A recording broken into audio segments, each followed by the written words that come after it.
Welcome to the Undisputed podcast. I'm your host, Jenny Taft. This podcast is the full show from today's episode of Undisputed from start to finish. They've got a busy slate, so skip Shannon. Let's get to it. Welcome to Undisputed. We are live from Los Angeles. I'm Alex Curry here with Skip Bayless and Shannon Sharpe. Good morning, guys. Happy Friday. Happy Friday. Alex, how you doing today? Great. Well, you finally get a break and a little vacation this Sunday because you don't have to worry about the Dallas Cowboys making you look so bad again. So I want to congratulate you early and have a good time coming into Monday's show.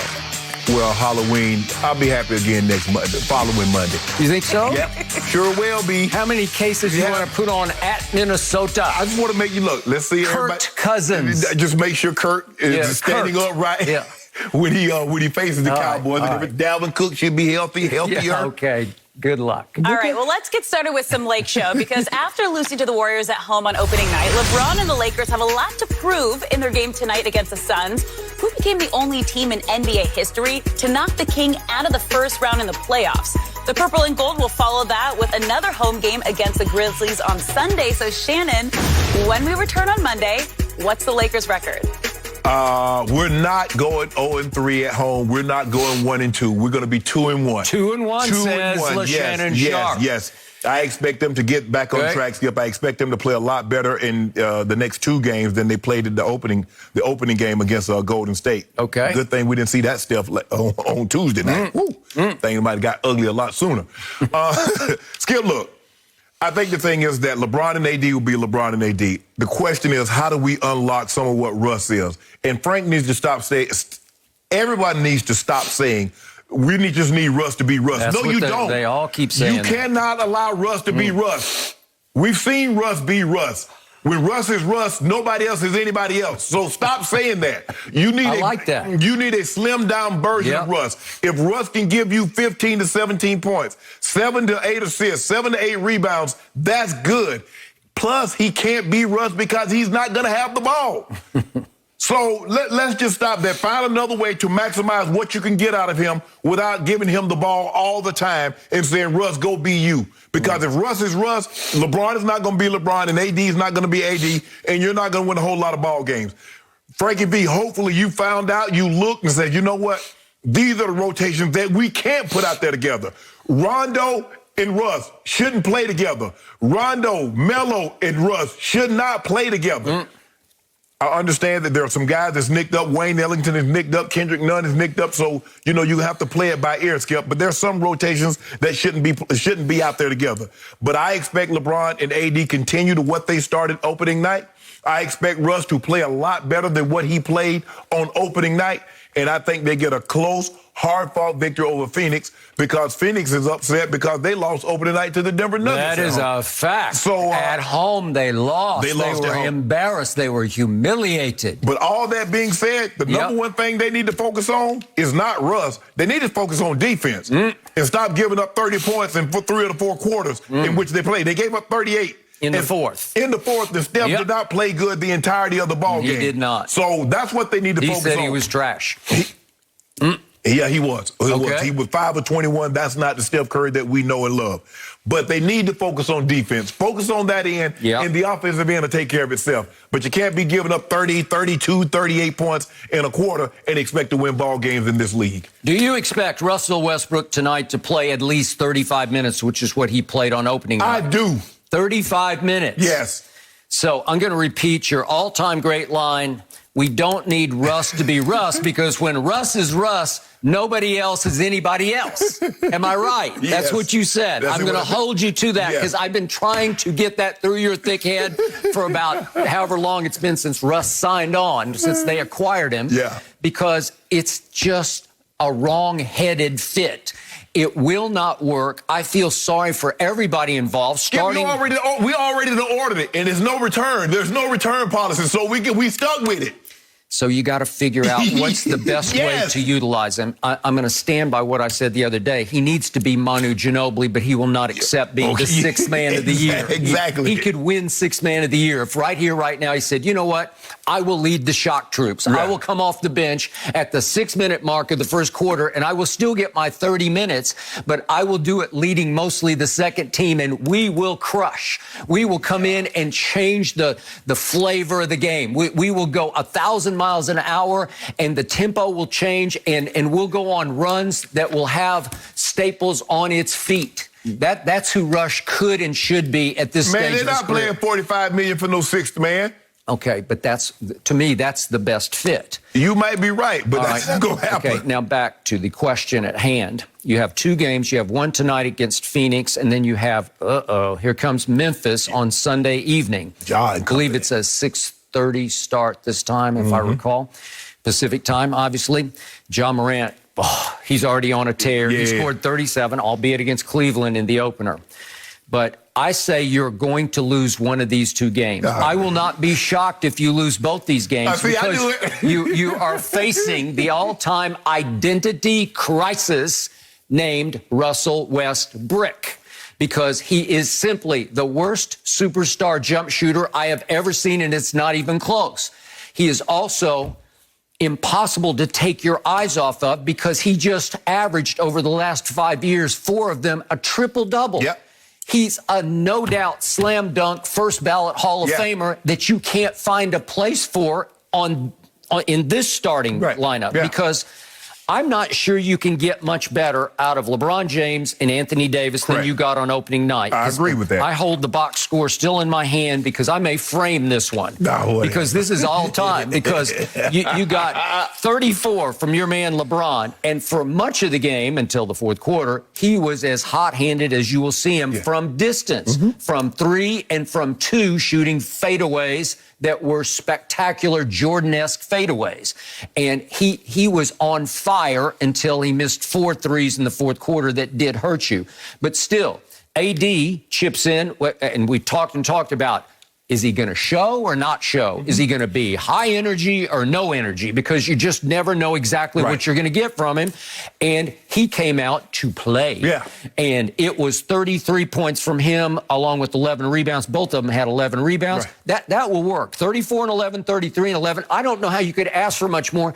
They look like the best tandem the best duo. Well, Skip, you should have expected that from AD, considering that he was either going to have Kevon Looney or he's going to have Draymond. Both of which decided mismatches in his favor. Okay, so now we get back to the Phoenix Suns. Obviously, Phoenix eliminated you in 6 games last year. Revenge. Obviously, you want revenge, and they may have some confidence, and obviously, Anthony was hurt. I don't know what was, it was something, and LeBron is still... He already Remember, he already growing. I know, I got it. But it was like one thing after another, and LeBron still, to this day, is planting excuses about, well, it took me 2 months of the offseason before I could even do any basketball activities because my ankle still wasn't right. So he's trying to replant the excuse last year against Phoenix, I was not right. He replanted the excuse, but somebody said, I had to have knee surgery in the offseason. That wasn't an excuse. Well, did he have it? Tom Brady had MCL surgery. It was ruptured. Whatever. Do you think he lied about that? I don't think anything. We talk about LeBron. Okay. What did you say about LeBron? Up, I didn't, and I closed the case on Tom Brady because I don't think LeBron James had ankle surgery, to my knowledge, in the offseason because he didn't need it. Right? We keep everything hush over here. Throw away the key. Yeah, okay, I got it. So what happened to Phoenix at home on on opening night? Devin Booker was horrendously bad. I'm not sure he's ever been much worse than this because he shot 3 of 15 and he shot 2 of 7 from 3 and he totaled 12 points and he was a minus 24 plus minus in this game, minus 24. Damn, he was worse than Russ. Yeah, that was worse than Russ. And his running mate and co-star, CP3, wasn't all that much better. He did have 15 points and 10 assists, but he was a minus 23, okay? So we got a minus 24 and a minus 23 from the starting backcourt. That was at home against the Denver Nuggets. Yes. And they got embarrassed. And DeAndre Ayton wasn't all that much better. He had 15 points, but he had only 6 boards. That's beneath his dignity, literally beneath his 7-foot dignity. You can't have 6 rebounds. and be that tall and that athletic, I'm sorry, your motor was running low. Yeah, Jokic got the best of him. Okay, he got the best of him, and he was a minus 15 in that game. So your best three players go minus 24, minus 23, minus 15, and they are at Staples tonight, and you don't think they're spoiling to just get back on track against a team that they feel very confident against? What do you think we're doing? You don't think we feel confident? You don't think we want to get back on track? Because we lost to a team in the Golden State and Steph didn't play well. Now, if they'd have beat us by 30, if Steph had played on Wednesday night, on Tuesday night, like he played last night, they beat us by 30.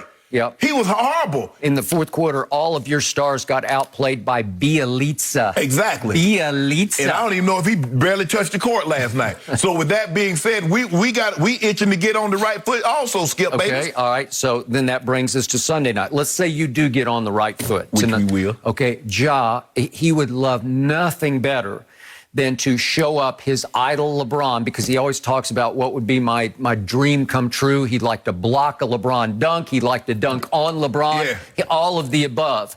And I think this is the year where he's going to make that superstar statement. He's off to the races. He was coming on at the end of the year, if you recall, last year.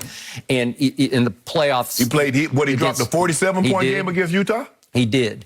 And yet, he dropped a 37, 6-6 the other night, albeit on Cleveland, but 17 of 29 shots that he made, and here he comes. And I think that team is loaded because 3 of their 5 starters against Cleveland scored 20-plus points. That team is on the verge of being a problem for everybody. They're not a contender for the championship, I don't think, but they're a contender to upset everybody, to make it hard on everybody they deal with. Well, remember, Skip, they were in the play-in tournament, and they ended up winning, and they beat Golden State in order to face Utah in the first round. And they had had Utah a little scary. They had them a little scared because they went to Utah and won a game. And Ja, dare I say, he outplayed Steph in that game? Because I thought he did. He did. Okay, so remember, they have to play Saturday night against the Clippers. We're going to talk about Clippers and Warriors a little bit later in the show. That was a shootout. But they have Memphis has to play Clippers at Staples on Saturday night and come right back on Sunday night and play L.A. I think that's advantage Memphis because it's so early in the season. They'll have a warm-up game for the game. Well, it's going to be it's not as taxing because they're a young basketball team. Okay, they're young and you don't have to fly anywhere. Exactly. You just go back to the hotel, right? Yep. Unless they want to stay out all night, that would be a problem. Okay, this is it, because I think they want the Lakers worse than they want the Clippers. I'm pretty sure of that. So I think I have a very good chance of winning one of these 2 games, if not both of these games. You want to put some due on it? I may want to put due on 1 loss. You need 2 wins. I need 1 loss. Exactly. I'll just bet 1 case on it because you should be, although, would you believe that Phoenix opened as the favorite against the Lakers tonight? They were a 1-point favorite as of yesterday, and it got bet down to pick 'em. So you got more of a chance, says the betting public. Well, yeah, exactly. And I'm picking the Lakers. And you picking Phoenix, and so you about to lose a case of due. Okay, I'll do 1 case for 1 win. I just need 1 win in these 2 games, okay? Now, back to your identity crisis, because the hardest part of this for you is, what do we do with Russell Westbrook? Well, you just said you can't tell Russ to be Russ. So what do you tell him to be? I don't know what you tell him to be. Do you want him to be what he was the other night, 4 of 13 and 0 for 4 from 3? Another reason he can't be Russ, Skip, he's not going to have the ball that length of time in order for him to do. Who is he supposed to be? Well, look, get it off and go. Because you don't know. Get it off and go. No, because we're asking him to be something that he has never had to be. Never, ever had to be. He's never been on a team where he's the 3rd best player. He's never been on a team where he's the 3rd option. He's never been on a team in which he wasn't able to do whatever he wanted to do whenever he wanted to do it. So this is uncharted territory for him. This is also uncharted territory for the Lakers because they've always had a pecking order. It was always AD and LeBron. AD and LeBron, AD. Now you throw another guy, Skip, that's an MVP. It's not like Russ is not accomplished. This is not a Kyle Kuzma situation. This is not a guy. This is not a KCP or someone else. Skip. This guy's accomplished. He's been an All-NBA player. He's been an MVP. He's at least 10-time All-Star. So he comes with the credentials, and he's like, whoa. Well, he's on the 75th anniversary team. He's there. Okay, I got it. So I thought in game one he would come out and flex his muscles because he's the only one of the Lakers who actually grew up in L.A., actually grew up a diehard purple and gold Laker fanatic. Correct. And he finally got his dream to come true fairly late in his career, but he's still at the end of his prime. Right. He's still got his athleticism. He ain't on his last legs. No, he's not on his last legs. And I thought he would try to assert himself on opening night because LeBron has been clear. I'm handing the keys to my kingdom. I'm handing them to you because I want you to be the point guard and I want to play off the ball. And the other night, LeBron took advantage of off the ball for the most part because he shot the lights out. History would tell you that will not continue. History tells me that's going to continue. History tells me that's going to continue. I'm going to tell everybody one more time, remind everybody, he's LeBron James, a 34.5% career 35, round that up. This year he's going to be somewhere around 38, 39%. Okay. You've said 37. It already went up to 38, 39 because he was 5 of 11. You saw it. You saw that. Okay. I will bet you that over the weekend in these two games, he does not shoot that 5 of 11 be what, 40-some? 40-some percent. Okay, he will not be in the 40s these next two games. I mean, because we're not gonna. We might not even shoot that many. We might shoot like 3, 4. Okay, so I thought Russ would come out and say, "Watch this! I'm going to show you a triple-double Laker Nation on opening night." No. And he came out shockingly to me after he had been bombarded by criticism. He'd been put on the hottest seat, in part by me, of you are nothing but a sideshow, a solo act, a stat machine, a triple-double machine, which is sensational. It's impossible to do. I never thought in my lifetime I would see anybody do this, but it's a solo act. So I thought he'd come out and say, okay, I got this. I'm going to show you triple-double, and then he'd go 25, 12, and 10. No. Okay? And instead, he said, no, I got to show everybody I can defer, I can sacrifice for the king who handed me the keys to the kingdom. So I'm just going to mostly watch. And it was hard for me to watch because his body language was shockingly timid. He wasn't sure who he was. Identity crisis, where it was tentative. Like, I don't know if I should do this. Should I drive it or not? Well, here's the thing, Skip. It's like anything. You go to a function and you don't really know anybody. You're not as comfortable if you go somewhere and you know everybody. Absolutely. So Russ is in an unforeign situation because now all of a sudden in a foreign situation because you got two superstars there and you know you're the third option. And so now how do I fit in as opposed to going to D.C. or to Washington? He's like, I'm going to do my thing. Okay. I believe the next two nights, he more and more will try to do his thing. I think he will take the advice of LeBron and AD, who told him to go home and watch a comedy. Yeah, watch Sister Act 2. Remember, that's what he watched the night when Kevin was in the finals, right? Yes. Right, when he was MVP of the first finals in Golden State. I'm watching Sister Act 2. I think he posted that. So maybe you watched Sister Act 2. Is there a 3? I don't know if there was a 3.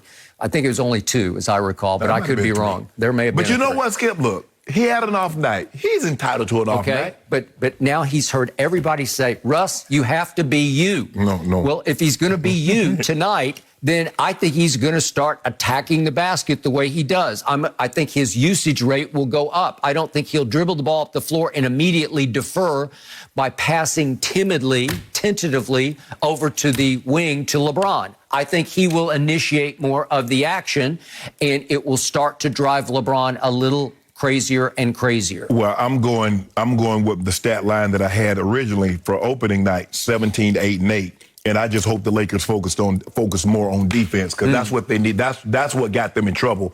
They shot the ball 35% from the three. I think they made 13, 14 threes. They were, 45, 46, 47% from the field. That wasn't the issue. How about play defense and make some free throws? Okay. You can't shoot 47% from the free throw line and expect to win a game in the NBA. They're called free throws, yeah. And LeBron is horrendously bad from the free throw line, and he's off to the races at 3 of 6. And did you see who was practicing free throw? I saw the video. Yeah, you saw the video. You said you wanted to see a video of LeBron shooting free throws. Well, now you saw it. I think it was CGI, actually. There you go. See, you weren't going to even mention that till I brought it up. I saw it. But I wanted you to bring it up. I saw him make 2 free throws. And by the way, I'm glad you brought that up. We should have had it. I don't think we have. But the point is, Maybe we'll get it later in the show. But he's so shaky-handed. It's just not a natural motion for him. Well, it looks like he's shooting the ball off the side of his hand. Yeah. And it's kind of going sideways. Yeah, I just hate when they give that overhead look. I like, I don't want to see it.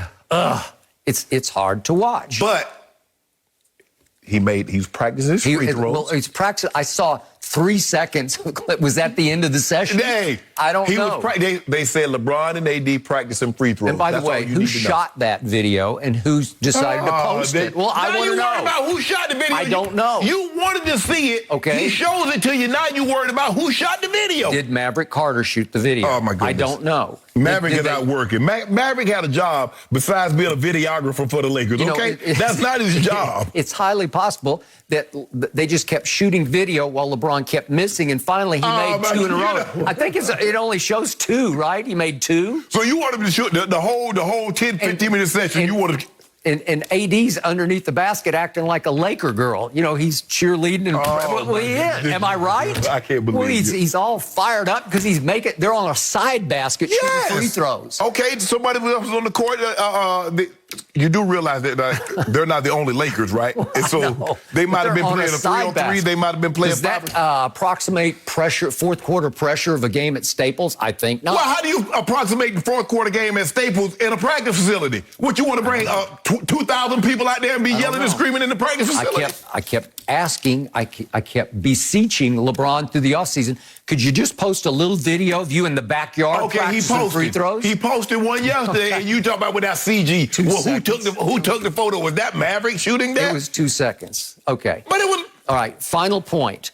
I'm going to give you a break here because I'm going to remind everybody, I told you GM LeBron did a sensational job of assembling this roster until at the last second he said, I'll take Russ over Buddy Hield. And even you said, LeBron, I don't know about that. Yes. But the roster that was assembled is not intact because Ariza is out for a while, obviously, with an ankle. THT's got the thumb injury. He's out. And Kendrick Nunn is still out and not going to play this weekend, it looks like, and Wayne Ellington has a hamstring pull, and it looks like he's definitely out tonight, probably out for the weekend. So you're down 4 key pieces who could be, I think they're all rotation players, right? Yes. Okay, and so you're counting more heavily on Carmelo Anthony, who embarrassed himself the other night by he alleges he hit himself in the head as he was shooting a free throw. Speaking of free throws, and he pulled the string. He like okey-doked him because he okey-doked himself. We're going to talk about that later. But that's who you're going to have to rely heavy minutes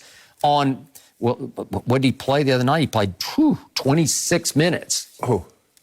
Carmelo. Yeah. Because all these guys are out. And when they come back, Carmelo's going to be playing like 4 minutes. Here's the thing, though, Skip. Even though we have a lot of guys, a lot of the role players are out. It should not matter. You have AD, who is a member of the 75th anniversary team. You have LeBron James, who's a member of the 75th anniversary team. Absolutely. So is Russell Westbrook. You got 3. Carmelo Anthony, even though he's a role player coming off the bench, that should be more than enough, even without those guys that are out due to injury. Okay, Devin Booker is going to be on a mission. We on a mission too. What you think we on? Yeah. Well, I thought you were on a mission on opening night and kind of went south. You thought you was on a mission. You thought you was gonna come here and gloat about how the Clippers without Kawhi beat the Warriors, but Steph shot that down. No mercy. The Ben Simmons saga took another turn yesterday when he left the team's practice facility without taking part in his scheduled workout. Simmons said he was experiencing back tightness and won't play in tonight's game against the Nets. And later, Daryl Morey said in a radio appearance, quote, people should buckle in. This is going to go a long time because my only job is to help us get the best chance we have to win the title. So this could be 4 years. Shannon, is he telling the truth or is he bluffing? Bluffing. He's trying to salvage the little bit of leverage that he has because Ben is under contract, Skip, for the next 4 years at roughly around $170+ million. And so this is him saying, look, we got him under contract. He's not going to get traded until we find something that's suitable for us. And then and only then are we going to be willing to move off of a Ben Simmons. But what he's trying to do, basically, he's trying to get into a peeing contest. But if I'm Ben Simmons, I say, look, I shouldn't be in a peeing contest with you, but I'm the biggest skunk. So you're going to lose this one, Daryl Morey. My back. And, just to make sure this back is tight, I'm getting rid of my bed. I'm sleeping on the floor. Yeah, I'll make sure that back tight.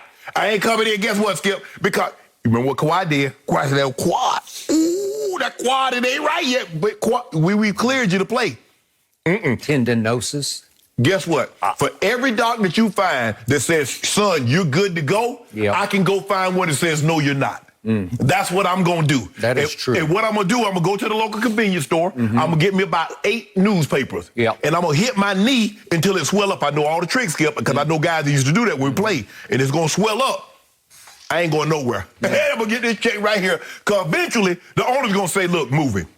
Because the one thing we know about guys, Skip, they don't normally take $170 million and just sit it on the counter. They like to invest it to make money. Ben Simmons is not making us money. We're paying money, but we're getting nothing in return. Let's move him and get something in return. You're not, when you trade a superstar player, if we believe that's what Ben Simmons is, Skip, you're never going to get equal value.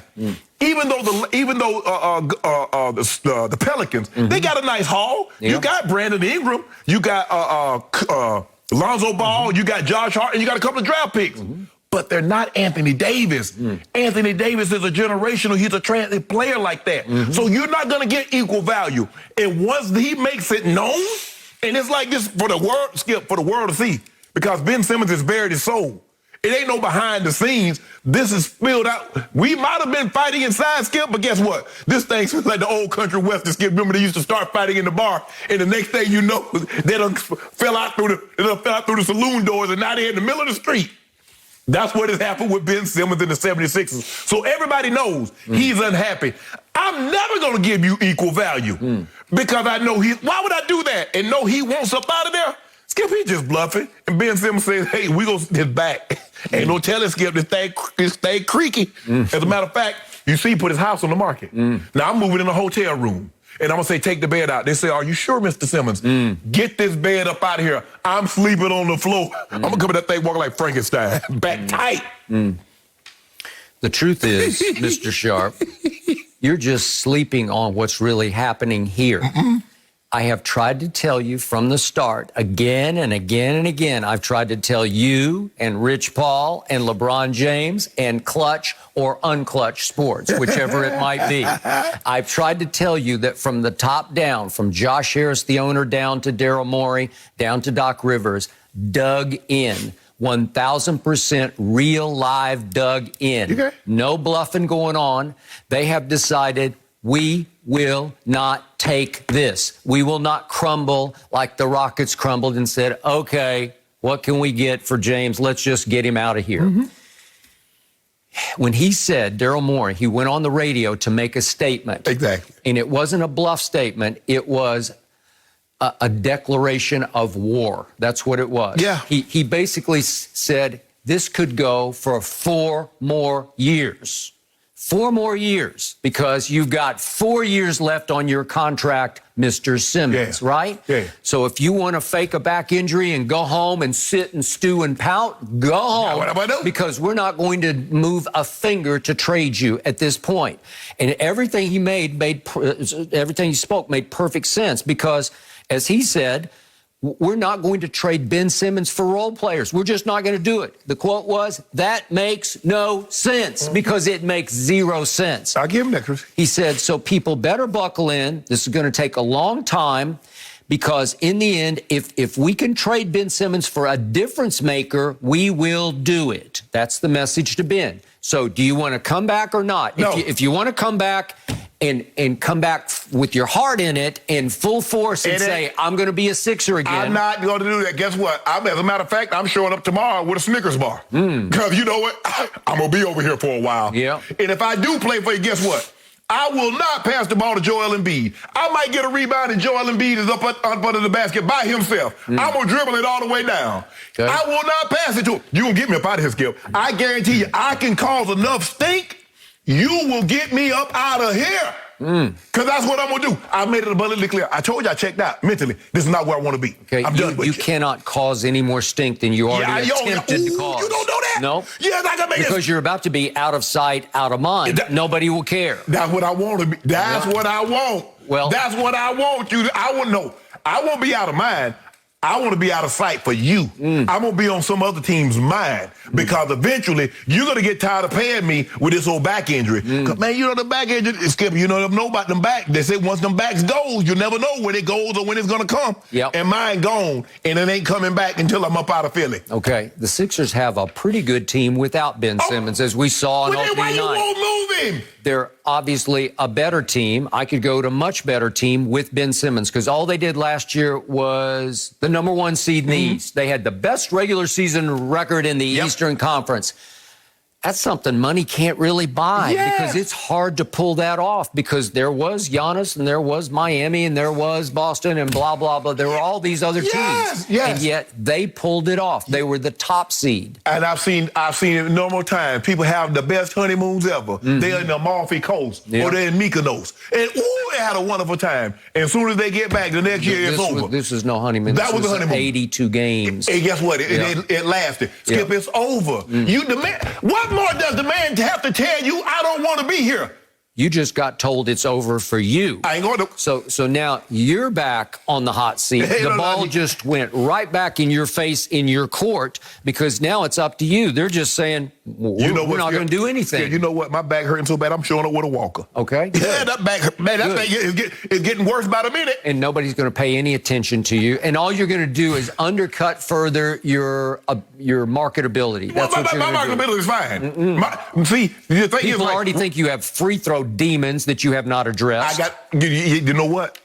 All these demons I got, I'm leaving them in Philly. Now, you want to see these demons? Watch when I get to my new team.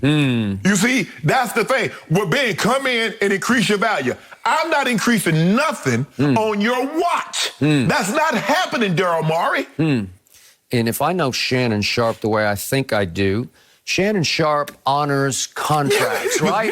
So we're talking, it's not like I got 1 year left. You got 4 years left. Did he sign it in good faith? Sure he did. Did they sign it in good faith? You better believe they did. Did they pay him the first year? Yeah, they paid him. I tell you what, you're right. I did sign a contract. But I tell you what, Skip Bayless I bet I hear Skip Bayless say, I don't know if we can get this thing with Shannon because deuces. 4 years left on the contract. I know that you and I, there's no way we could just say, you know what? I think I'm out of here. Now, Skip, right? Oh, Skip. You should have thought about that before all y'all said all the man. You heard what Joel Embiid said about that man, and you think I could go play with him? You heard what the doc, and I get it. In a moment of frustration, Doc said something. He had a poor choosing of words, a poor choice of words. I get that, Skip. Did. But you know, deeds done and words spoken, as my grandpa used to say, can never be got back. They can never be taken back. You know, I actually loved what Jason Kelsey said. Obviously, he doesn't play basketball. He plays football. He's a lifelong Philadelphia Eagle. He's now 33 years of age. He's the veteran leader of the Eagles. And he knows Philly, and he knows Philly fans. And he just finally said, look, to Ben Simmons, his 2 cents worth of advice was just play better, man, because the city will love you if you play better. Right. It's as simple as that. But Jason, I get it. Play better. Bro, but before y'all won that Super Bowl, buddy, y'all were getting booed. Stop it.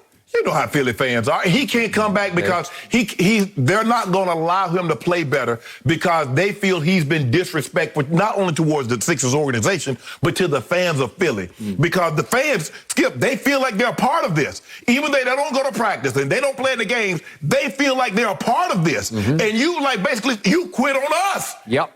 And we won't allow you to come back in here. The culture of Philly fans has been established for 100 years is we booed Santa Claus, so we'll definitely boo you, Ben. So we got when you boo Santa Claus, we gotta keep that. We gotta keep that type of mentality. Let you know we'll boo anybody. We don't care. Okay, so where did I lose a little bit of respect for Ben Simmons while he was at LSU, stuck there for 1 year? Oh, yeah. We went back and forth on television about this, and I loved his ability. I loved the gift that he has of passing the basketball at 6'10". I loved his ability to defend at a long 6'10". But he didn't want to be at LSU. No. And half the time, he just kind of went over there and just stood on the wing and just said, you guys play. You guys play. I'll watch over here on the wing. And then, they didn't make the tournament. They didn't even make it. They said, I ain't going to the NIT. I'm out. Okay, so and they say, we everybody out. If Ben's not going, we not going. Okay, so he's got that gear in him of I'm done. Right. I don't need this. I don't need this basketball. If you're going to force me to play college basketball, I'm from Australia. You're going to make me be in Baton Rouge for a year? Exactly. Well, that's how it works here on this side, exactly. Right?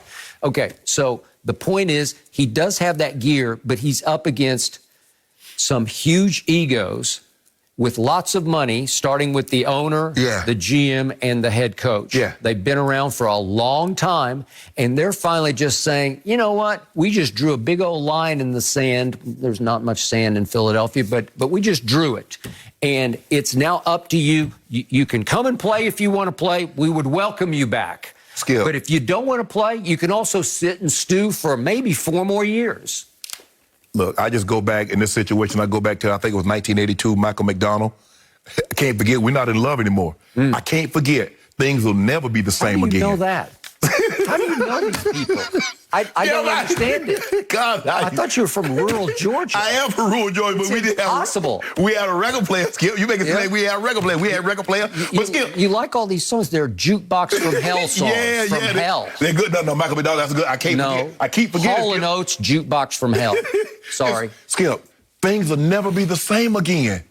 I made that so clear. It will never be the. Skip, let me go. No. What you mean, no? You're stuck. Hold on. And I love it that they're standing up to him, because they are. And they are dug way in. And you're in trouble. It's just like any relationship, Skip. Once one of the parties tell you they're no longer happy, Skip, you can't make them stay. He's going to come to his senses and come back and play basketball. I'm not passing. The only way you're going to get out of Philly is to play your way out of Philly. You think Steph Curry was letting them threes go from 30-plus feet? Okay. Boy, y'all let me get in this game. I'm letting them things go for 35. You know, I would like to see that, because I think he's 35. capable of making a couple of those. Liar! Yep. Okay, good. Yeah, I'm doing all that. I promise you, Joel Embiid's not getting. He can post up. You know what? He could have who the smallest. I don't know who the smallest player in the NBA is. He can be posted up on him. I'm gonna look at him.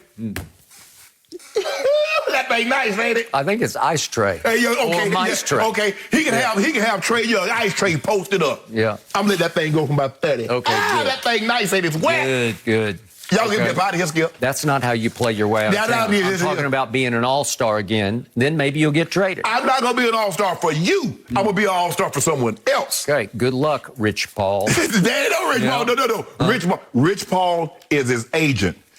He works at the behest of Ben Simmons. No. I can assure you that Rich Paul has laid out all the scenarios for Ben Simmons. This diabolical plot has come from nobody but Rich Paul. Diabolical. It ain't no diabolical and plot. LeBron is the chief advisor. How this all unveils and rolls out, but we're moving on because the NBA unveiled their list of the 75 greatest players in league history. Kevin Durant and James Harden were both included, but their teammate Kyrie Irving was not. Andre Iguodala wasn't a fan of that decision and took to Twitter to post saying, quote, "So y'all saying Kyrie Irving isn't top 75? I agree. He's top 20 at least." So Shannon, should Kyrie have made it? Man, stop this. Andre Iguodala know damn well Kyrie Irving ain't no top 20 player. I think he's talking top 20 all time. That's what I'm saying. He ain't no top. Skip, stop. Okay. Well, is he top 75 all time? No. Based on what? He hit a shot? He hit a big shot. He hit a shot. Now, Kyrie Irving has never been first-team All-NBA. He's never received a vote, not a first, second, third, or fifth-place vote. He's never been first team. He has 1 second team and 2 third teams. And basically, he's outside of LeBron James. What is Kyrie Irving? He hit a shot. He hit one shot. He's Uncle Drew. I get Skip. Maybe the greatest handle I've ever seen. No, that ain't it's enough. Up there. Skip, it's up there. Well, hell, put Skip to my Lou in there. Put Curly Neal in the top 75. He was at the top. Skip, stop it. Look, I get it. Guys are, Kyrie has tremendous handle, but Kyrie's not a top 75 player. If you base it on his resume, Skip, I got a bigger gripe with Dwight Howard not making it. Dwight Howard's peak was better than Patrick Ewing's. Dwight Howard's peak was better than Reggie Miller's. Dwight Howard is a 5-time first-team All-NBA player, a 3-time Defensive Player of the Year. At no point in time in Kyrie Irving's career has he ever been thought of as the best point guard or the best 2-guard in basketball. Dwight Howard, for a 5-year period, was the best big in basketball. That's irrefutable. I don't care. Well, that was Orlando. Skip, we got to stop thinking that a guy, the greatness from start to finish is reserved for the what is it, 0.000.2, the Magic Johnsons, the LeBron Jameses, the Larry Bird, the last year's back when he was done. Those are reserved for very, very few elite players. For the most part, Skip, you know how a career works. It goes like this, and then it starts to come like that. Peyton Manning was great with the exception of his last year in Denver. Tom Brady was great basically since he started his third year and all the way into his 20s. But that's not how most guys' career works, Skip. You know that. Kyrie Irving is a phenomenal player. I thought they had too many of the old guys that like, okay, well, he was on the 25th anniversary team, or he was on the 35th anniversary and the 50th anniversary, so we got to keep him. No, but Kyrie Irving is not a top 75 player. I got a bigger gripe with Dwight Howard. Dwight Howard should have been on this team, and he has an absolute right to say, I feel disrespected, or it's disrespectful. But Kyrie, outside of LeBron, the 3 years, come on, Skip. Okay, I'm going to go backward in my argument. I'm going to attack the Dwight Howard argument first. Okay. Your case that you're making for him. Okay, the first thing you have to understand about the 75th anniversary team is you have to honor early eras. You just have to. Yeah. And I don't love it because if we go vacuum, if we put players in vacuum, if I take Bill Sharman, who's on this list, and I compare him to Klay Thompson, who's not on this list, it ain't even close. Right. But in his era, Bill Sharman would maybe been Klay Thompson. He was Klay Thompson. And he was seen with Bob Cousy as the most dynamic duo backcourt that the league had ever seen. Well, it hadn't seen many because it was very early. It was very Okay, but you have to appreciate the fact that Bill Sharman, once upon a time, made 56 straight free throws in the playoffs. 56. It's pretty good. And he was seen as the best shooter of his era.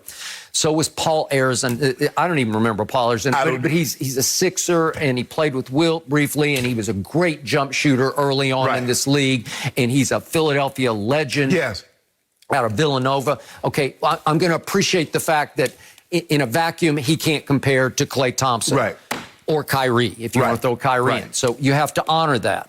There's one guy who does compare to Dwight who's on this list, and I'm going way back, and forgive me, our younger viewers, but Nate Thurmond, who was a Golden State, actually a San Francisco Warrior before they were Golden State. He was Dwight Howard before Dwight was because he was a dominating 6'11" bad man. He was the first one with a quadruple-double. He was the first one with a quadruple-double because in that game he had 12 blocks. Okay, so he blocked shots. He was all tremendous rebounder. Tremendous rebounder. If you look at some of his numbers, like they're just silly. Like his best year was he averaged 21 points and 22 rebounds, and 4 assists. So he's a pretty good passer too. So and he was so good that the early Warriors said, we don't even need Wilt Chamberlain, who ended up shattering every statistical record, and they sent him to Philly because they had Nate Thurmond. Okay, so if I put Nate Thurmond in a vacuum with Dwight Howard, I'm saying, I don't know, that's a pretty, that's a 50-50 battle. Skip, I agree with you. If we keep it to eras. I don't know, I want to know the comparable big, but if you say, look at Patrick Ewing, I think Dwight Howard. So Nate Thurmond played in 2 finals, and he lost to Bill Russell and then Wilt Chamberlain. Okay, so you can't, there's no shame in that. No. All right. Back to Dwight.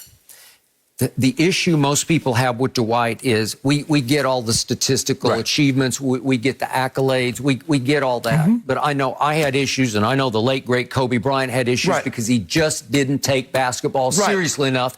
And it offended enough people that he's not on this team because he bounced from Orlando. They obviously had their shot against the Lakers, and then he bounces to Houston, and it didn't work. And then and with Kobe, and Kobe said, no, I can't take it. Okay, so he's bouncing all over the landscape until he finally lands right on time with the Lakers. And I loved him in the bubble with the Lakers because he finally found a role that fit him. You can't put a role player on the 75th team because that's what he became. That was his greatest achievement to me, was 15 minutes a night to come in and be Dennis Rodman and kind of just wreak havoc. Well, Skip, maybe foul. Skip, they put a six-man John Havlicek with the six-man. Okay, I got it. But he was he was an all-star, perennial all-star. He was great on those Russell championship teams, especially in the later years. I mean, there's no arguing. But Skip, when you look at Dwight Howard's resume. Are you telling me Reggie Miller was a better player at his peak than Dwight Howard? No, he was not. He was not. No, he was not. Patrick Ewing at his peak was not a better peak player than Dwight Howard. He was not. Was Reggie Miller more respected by his peers at his peak than Dwight was at his early peaks? Yes. But I'm saying, how about this? Everybody is not going to be respected and like Magic or this one or that one. I get all that. But Skip, at some point in time, it can't be a popularity contest. Let's go by the numbers. At the end of the day, this is a numbers game. What did you do? And Dwight Howard's number says he should be a 75th anniversary team. That's all I'm saying. Whether he joked. He didn't take it serious. He had his backpack on. He throwing hook. But somebody did this. He's shooting pregame hook shots. Yes. From half court. Yes. He thinks he's Meadowlark Lemon. Okay. Somebody did this. Okay, I got it. Now back to Kyrie. Conversely, with Kyrie, when you talk to players about him, starting with Iguodala, the players are more in awe of Kyrie than a lot of us are in awe. Right. But I am. Yes. I'm more in line with the players because they have respect bordering on awe of what Kyrie can do. He's sensational. He dances with the basketball. He dances, and he's sensationally clutch. Yes. If you give him the ball down the stretch of games, he'll go crazy hot. Where one night at San Antonio when he scored 50 and it went to overtime, he just kept making shots where even Popovich is over there saying, well, I don't know what to do with that. And that was in the middle, the heart of the Spurs dynasty, and they could not contend with him. Yep. Okay, so to me, what offended me was Damian Lillard made this list. And I'm just not, I've told you 1,000 times on this show, I'm not sold on Dame. It's more on mystique, aura. It's in part because he's the best rapping basketball player or rapping athlete. That shouldn't be the reason why he makes I know, but it gives him some cachet to me that he does not deserve, because I know he's known for the walk-off over Paul George against Russ and OKC, and he's waving by and it's Dame time and all. But he got to one conference final, and it was 2019 against Golden State with no KD. Right. So it's basically just backcourt versus backcourt. And I've told you this 1,000 times. I'm going to say it one more time. Fourth quarter and overtime of 4 games in which they lost all 4. He went 8 of 26 from the floor. That's 31%. He went 5 of 17 from 3. That's 29%. And over that stretch of fourth quarter and overtime, he was a minus 30. And if I show you shot after, we don't have enough show to go through all the shots in game 2, 3, and 4 that he missed late in those games. And I was rooting for them because I wanted to see some fresh blood. You know, I wanted to see somebody new. Advance, and I thought it was his time and CJ's time, but he's considered the better player. He is. He's a better player than CJ. And so, to me, if you gave me a choice right now between Kyrie Irving and Dame, I'm taking Kyrie any day or night. So to me, Kyrie's not better than Dame. He just is better. No. Yeah, he's just a better clutch shooter. Well, let me ask you a question. What do you think Dame would have done if Dame's playing alongside LeBron James like Kyrie was? Or if you put Dame Lillard next to KD and James Harden? That was a big shot that Kyrie hit. No doubt. Yeah. I would never take that away from him. By the way, have we shown that yet? I don't know if we've shown it. I know we have. Oh, here it is. Oh, we have it. Who knew? Boom. Nobody could make a shot. And he finally said, Bron, I got this. Over, guess who? Steph. Skip. That's one of the greatest shots in NBA Finals history. So you could argue it's the greatest shot. No, Ray Allen's. Okay, well. Okay, but I mean, that won it. But that was game 6 of 2013. No question. He hit a big shot. But if you take him outside of those 3 years with LeBron, look at what they were before LeBron came back and Kyrie was all by himself. Okay, look at him with the Knicks, because all I know is that when he got hurt in Boston, they took off and went to the Eastern Conference Finals without him. If you look at him his second year in Boston, the last 4 games he shot 30%, and they lost 4 in a row. He goes to Brooklyn without KD, without James Harden. They're bad. He leaves, he gets injured, he goes away, they take off again. Skip, look, he's phenomenal. Okay, but players, would I test the two? Kyrie or Dame, and they would say, give us Kyrie. That's what, if you did a player vote, that's who would get the vote. No. Yes. For Iggy to go all the way to top 20. Iggy out his mind. I got it, but he was trying to drive home the point. You folks don't get it. You can drive home the point without using hyperbole, in the no metric, can anybody say Kyrie Irving is a top 20 player all time? Yep. He's pushing it to be a top 20 player currently. And by the way, just a final footnote to this. Remember, the other day, we reacted to the USA Today's top 75, and they ranked them in order. Right. So the greatest 75 ever, because it was Michael 1 and LeBron 2, and we went back and forth about that. Right. On that 75-deep team from USA Today, there was no Damian Lillard, just for the record. Was Kyrie on that team? No. Okay. What about Dwight Howard? I think Dwight Howard was on. I'm not sure if he did. Skip, it's just for me. I don't have all that. Skip, I get it. Dwight, look, everybody is not everybody's cup of tea. Dwight Howard didn't make it. He did not make USA Today's. Okay, go ahead. I don't know. I mean, I guess I used to thought I knew what a really good player, basketball player, a really good football player. I don't know. I don't know.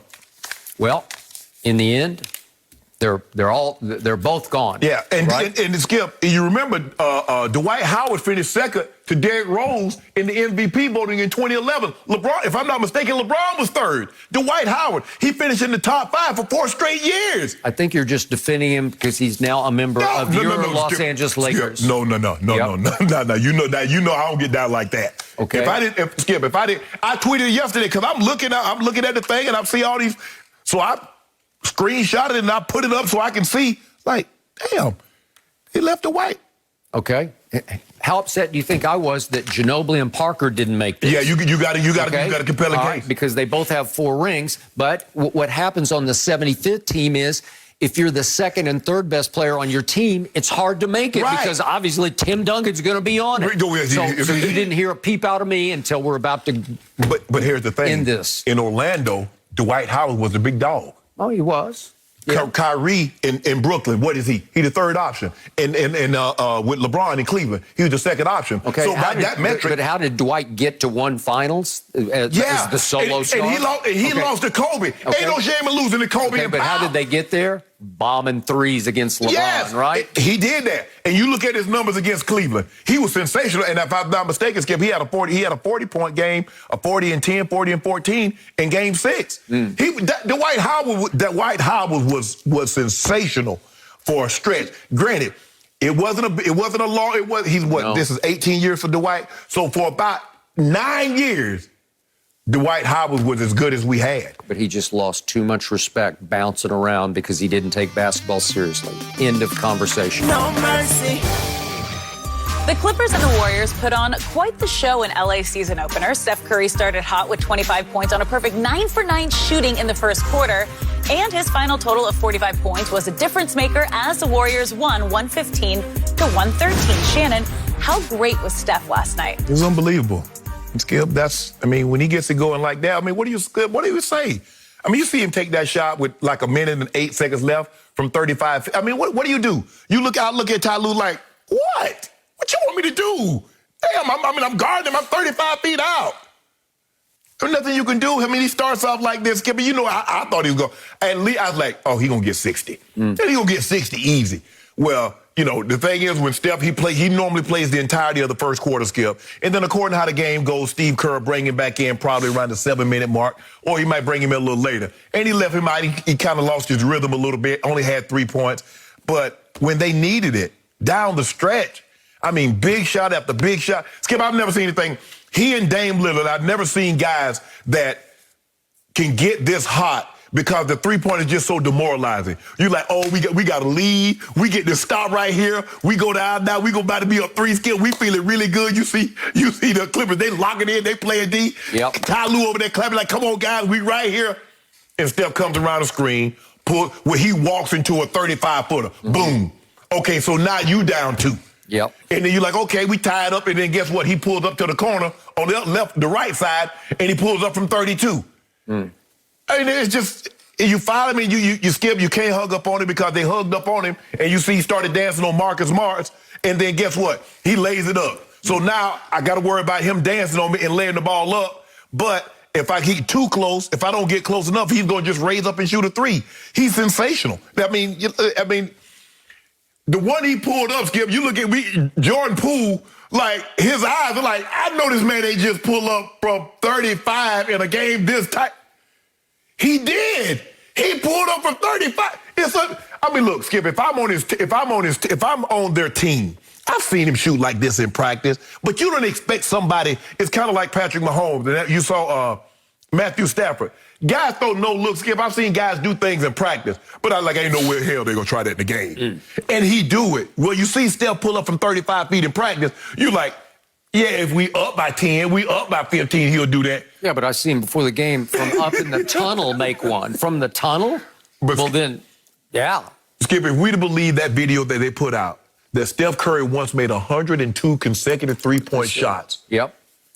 Should we be surprised at anything that he does as far as shooting the basketball? Now, what you should be surprised at is that he called himself trash against your Lakers on opening night at Staples. Skip, that's the shock. Skip, I agree. Because Steph Curry, the shots that he was missing, Skip, he doesn't normally miss those. Because we saw it last night. It wasn't like the shots was just wide open. Guys was contesting. He dancing back up and pull up from 28. What I got to do? What I'm going to do with that? Coach, get somebody else in there you think they can do better. He was special. He's Steph Curry. He's the greatest shooter anybody's ever seen. I don't want to hear about there's this guy in the 1950s, even though they didn't have the three-point shot, he could shoot. Stop it. Nope. There wasn't. 50s, 60s, 70s, 80s. Now, I don't know if I'm going to be around to see somebody that can rival him.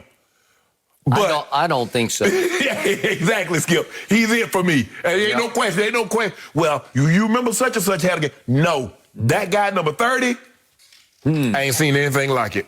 And once upon a time, ahead of that draft, he was at Davidson, and I said, I'd take that little guy at Davidson first overall in the draft. Right. And everybody said, over Blake Griffin? Right.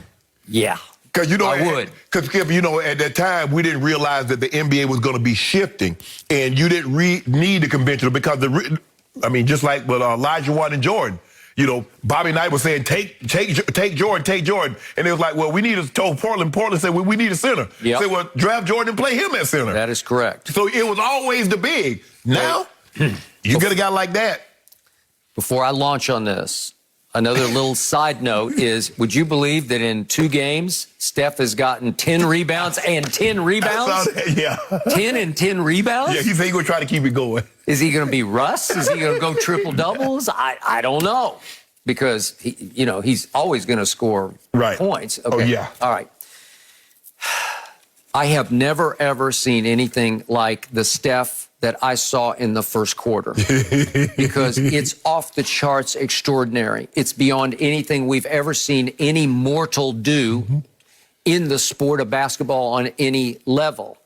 Obviously, I root for the Clippers because I root for Kawhi. I forgave and forgot what he did to my Spurs, but it was significant to me. Kawhi made this trip and was on the bench, and I did not think he would. Right. And it shows you what I've been told could be coming true. Right. I'm told sooner than later he's going to come back and that he will be a factor and a force down the stretch this basketball season. I think what Ty Lue has done is that say, Kawhi, we need you to be more a part of the team. I agree. And in situations like this, it would really do the team good. It'd do us all good. He was actually up and cheerleading. He wasn't just sitting there staring with a stone face. Yes. So I appreciated that. And I still think the Clippers are pretty good without him. They're pretty good. Yeah, they are. So if we could see what he did to, quote unquote, my Clippers in the first quarter with the first 9 shots, could we just see what happened?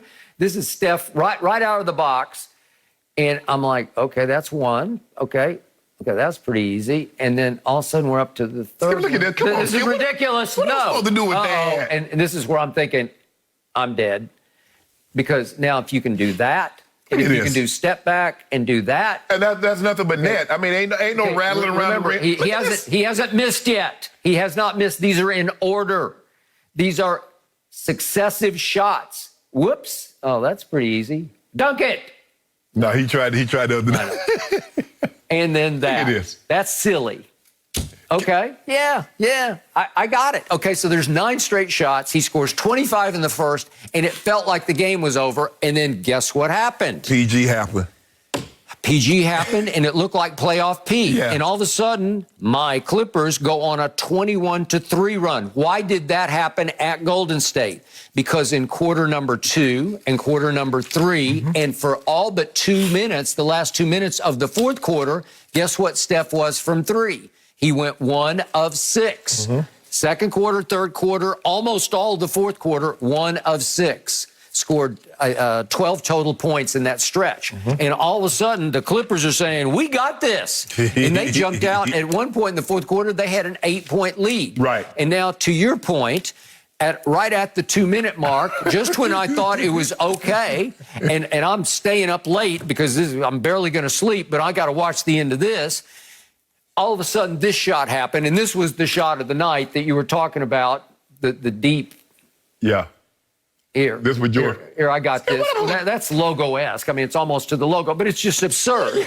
Okay, and so that put them up 1, and I'm like, that's ridiculous. Right. Okay, and then Eric Bledsoe, new Clipper, had a shot to put the Clippers up 4 with 1:05 left, and he took a pretty good shot. Yeah. This is a pretty decent shot. He had a good game last night, and he did, and he stroked it pretty well. I thought, it just lipped. It just lipped. It just was touch off, and it lipped.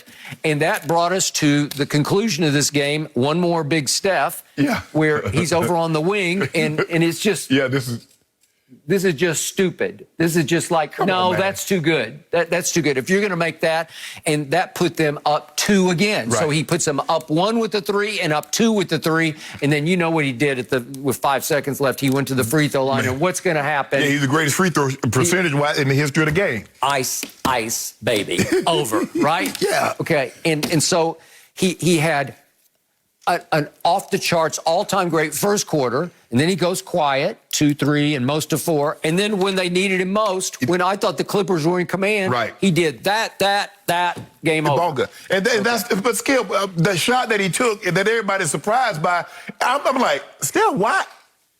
You know what? That was just a flat-out bad shot. That was a bad shot. I don't care what you say. Any coach would say, I don't want that shot. That used to be bad shots, Skip. For these guys, not guys like that. For Steph Curry, there is no bad shot, Skip, for him. Under the circumstances, it's under 2 minutes, and you're down 2 points. Right. And you're going to take that shot? And that's what makes him so unique, Skip, because he can take those type of shots in those kinds of situations. In years past, before the Steph Curry and the 3-point, man, you take that shot, man, coach looking at you like looking at you sideways, no matter who you are. No matter who. You taking a 35-footer. We down 1, bruh. Why you take a 35-footer? We can get a better shot than that. And remember, LeBron will take those shots as a heat check shot, and it'll be in the second quarter. Right. He'll take one, and you're like, okay. Yeah, but not when the game on the line. This is it. Yes. If you miss that, I don't know. I'm not sure you're going to win the game. Yeah. There's only a handful of guys. Another guy, his teammate, can get hot like that, Skip. We've seen his teammate get hot like that. And then that's why I'm like, he comes back, and if Clay is Clay, with the way they move the ball, Skip, they're going to be a problem. They're going to be a problem, and they're going to be a problem. And Steph Curry's like, y'all keep saying MVP, he's going to be favored, and he's the... Steph Curry said, did y'all forget about me? Yeah. Did y'all realize I got 2 of these things? I know, and when he gets James Wiseman and the kid Kuminga that they drafted, when they get those 2 in gear, they're going to be a factor. Because, Skip, you got to be in such peak condition. Because all he does is run. He runs. He's going to run you off 1,700 screens. He was in the weight room in the offseason because he has really beefed up his upper body. That's how he's getting 10 rebounds. Well, he has to be strong, Skip, because if you got to think about how he just gets that ball off with such ease. Yep. I mean, it's just flick and boom. Can you just hit the rim? I want someone to and then go in. I mean, you can't just splash net all of them. Did you ever get a break on opening night when he went trash? But that's why that's why I was so disappointed that we lost the game. We lost. We got Steph Curry shoot like that, and they still beat us by 7. LeBron goes 34-11. AD goes 33-11. Steph goes trash, and you lost? And we lost, to man. Bielitsa? Yeah. And look at him. He had 6 points. Now, the other night, he wanted to show out. But now he come back and get the Clippers and play like Iggy. All of a sudden, Iggy just want to have 4 little points. Other night, he had double figures against. He had Bielitsa had double figures against her. He did. Jordan Poole had 20. He had 9 last night. There you go. Man. Oh, well. Everybody get up when they play the Lakers. No mercy. David Ortiz is giving away $10,000 for Red Sox Astros Game 6 tonight on the Fox Bet Super 6 app. Super 6 players have won over $5 million, and you could be the next jackpot winner. Scan the QR code, download the app, and answer 6 questions about the game before first pitch later tonight on FS1. Don't miss out. It is free to play. Now, the Cowboys are making people take notice after their hot 5-1 start, and Hall of Famer and Fox NFL lead analyst Troy Aikman believes this Dallas team is different than in previous years, adding, quote, "There's an energy that you can feel when you watch them. Those teams that have that kind of enthusiasm and play like they've been playing, usually good things happen."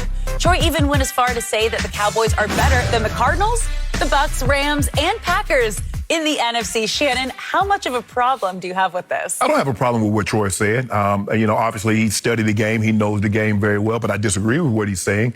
I got the Cowboys the fourth best team in the NFC right now. I'll still put the Rams, the Cardinals, the Bucks, because they all have just as dynamic of an offense as the Cowboys. And defensively, the Cards are third in defense, Rams are ninth, and the Bucks are 17th, and the Cowboys are 20th. They gave up 21 points to the Eagles. They gave up 28 to Carolina, 20 to the Giants, and most of those teams were missing the entirety of their offense. So I'm not finna fall in love because I think they gave up 29 to the Patriots. And I'm not going to fall in love with them because I still believe they can be had defensively. And I think when you look at the Cardinals, you look at the Rams, you look at the Bucks and what they possess offensively, they can match the Cowboys. And I think that's where the Cowboys applies the most pressure is because their offense, they are dynamic. Their offense is a lot better than what I thought it would be. I think their offense is better than what a lot of people thought it would be. They're able to run the football, and when you take the rush away, Dak has performed unbelievable, saying, Lee, okay, take that away. You know I still can throw this football, right? Okay, so they've done that, Skip. So for me, I don't have a problem with what Troy said. I just disagree because I think the Rams, the Cards, and the Bucks all have just as dynamic offenses, slightly better defenses. So I would say the Cowboys are the fourth best team in the NFC. Okay, I hear everything you just said. It was reasonable. It was well researched, well validated with all of your stats. Mm-hmm. I want, before I launch, people to understand that Troy Aikman, obviously, he played Hall of Fame quarterback for my Dallas Cowboys. Right. But in his role here at Fox as the He ain't no lead, homer. He is no homer. And do you remember that fateful Thursday night game at Chicago in 2019? Yeah. At the end of that game, he was scathing in his criticism, not only of the football team, but of the entire organization all the way to the top of the ladder. He said they don't know where they go from here. He did not know where they went, and he was basically saying, I'm finished with these people, right? Yes. But he does do a radio gig in Dallas. He does radio interviews in Dallas, and he was obviously preaching to a choir. But Troy is true to his own feelings, and he's not going to say it if he doesn't completely 1,000% believe it, and I believe he does believe that right now this looks to him like the best team in the NFC. Just on stubborn pride, because I picked the Bucks to win the NFC. Mm-hmm. I'm going to stick with the Bucks slightly. Mm-hmm. But I will tell you, your favorite website, Pro Football Focus, this week has the Cowboy offense ranked number 1. Okay.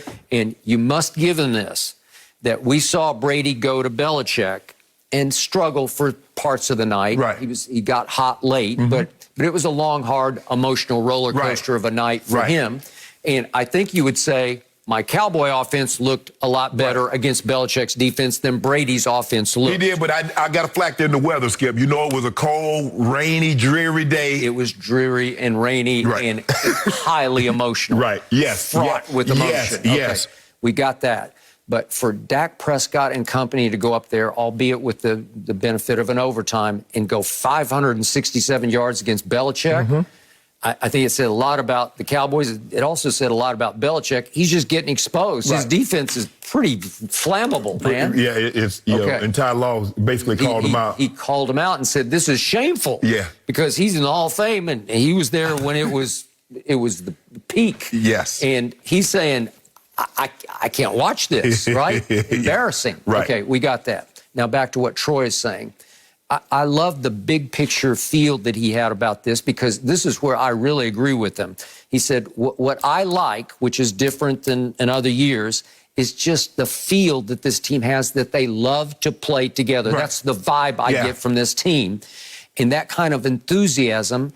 And when you play like you've been playing, usually good things happen. And you've been in the middle of those teams 3 different times. You won 3 different Super Bowls. And you know how the momentum starts to build. Especially, Skip, when you're an offensive-based football team. Yep. And that's where their firepower is. That's where the stars are. Although Trayvon Diggs says, hey, when you talk about the Cowboys' big three, I want you to mention me also, is that once you start doing what they're doing and winning games how they're winning, you take one element away, and then the quarterback steps up. And then all of a sudden you say, well, Dak, we don't need you to throw the ball like 20 times because we can run the ball. Once you start to see that happens, you go out there with a certain level of expectation. Oh, we winning. It's not what they do, it's what we do. You don't have to hope. Skip, you're like, well, if they do this and if this goes well, we got a great chance of winning. I believe now the Cowboys step on the field saying, you know what, we're supposed to win this game today. That is correct. It doesn't matter who we play, we're the better team. Okay, and you know it because you can see it in their body language, just the way they carry themselves. And when things started going woefully wrong, like bad old days wrong at New England. What did we talk about on Monday morning? They did cowboy things, as you always say, predictably, and then they won the game. They did that, and then they won. They screwed that up, and they won. And that's the mark of a team that's on a roll. It reminds you of, you remember when Tom went there, and they were guys like Tom said, we're going to win the Super Bowl, and Tom, we got Tom. Well, that's the same thing that you have to start with Dak Prescott. When the Rams got Matthew Stafford, everybody was, woo, man, we got Matthew Stafford. Kyler Murray. You see how the Cardinals like, whoa.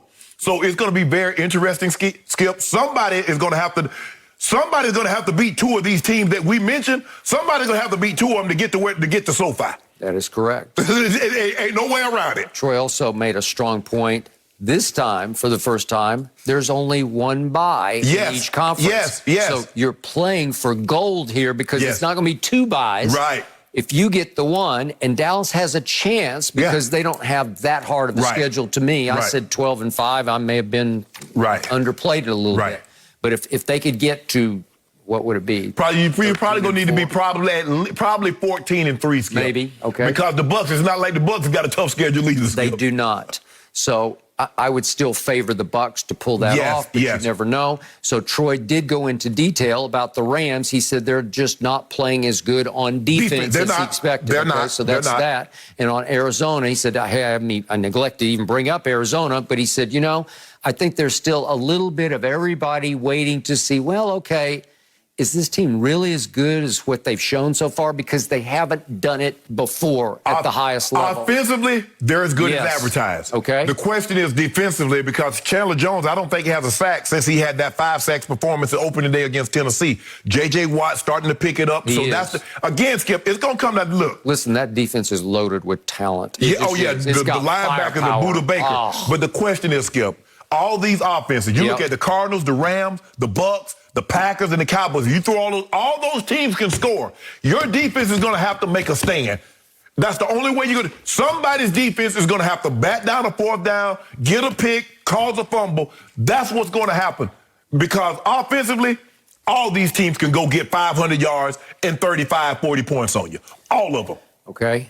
Randy Gregory, I predicted, would have a breakout year, a Pro Bowl caliber year. I don't know if he could make it or not, but the last two games, he has been difference maker. DeMarcus Lawrence midseason will come back as the bookend end, and then you'll start to have something that starts to make sense, where it'll start to look legit. I think of all the teams that we're talking about, I think the Cardinals have the weakest offensive line, where the Rams, the Packers are going to get Bakhtiari back, Skip. That's going to solidify their offensive line. We know what the Bucs represent. We know how their offensive line, they might not have the big names, but as a unit, they're and it goes without saying. You got Ty Smith, who's the second-rated tackle. You got Zach Martin, who's the number 1 rated guard. And you're going to get Lyle Collins back. Next game, Lyle is back. And by the way, the guy who replaced him is playing really well. He's playing well, but he ain't Lyle Collins. No, he's not. So now you've just improved your depth dramatically to get Lyle back and have Karen Stills a swing tackle. It's going to be very, very interesting, Skip, because you know what? But all these places, Dallas is indoors. The Cardinals are indoors. The Rams are indoors. The Bucs play in warm weather. So only Lambeau. And that's only Skip. So that's the only place. And I don't know if Green Bay, can they hold on and make somebody come to Lambeau in January? Well, they did last year, and it didn't work out.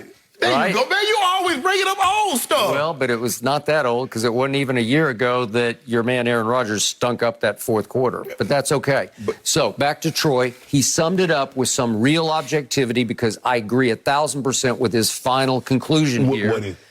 I imagine as excited as we are right now about Dallas, there's going to come a time here in the next month where we're going to say, well, I don't know, this is a little concerning because we'll say that about every team before this is over. Yes. We always do because injuries, I'm knocking on wood, they're going to happen. Yep. A bad game will happen and you'll say, that's a little concerning. We've said that about other teams already to the point we say they're done, right? Right. Well, I don't doubt I'm going to have a, as we used to call them in Dallas, a blue Monday. I'm going to come in here some Monday. I don't know when.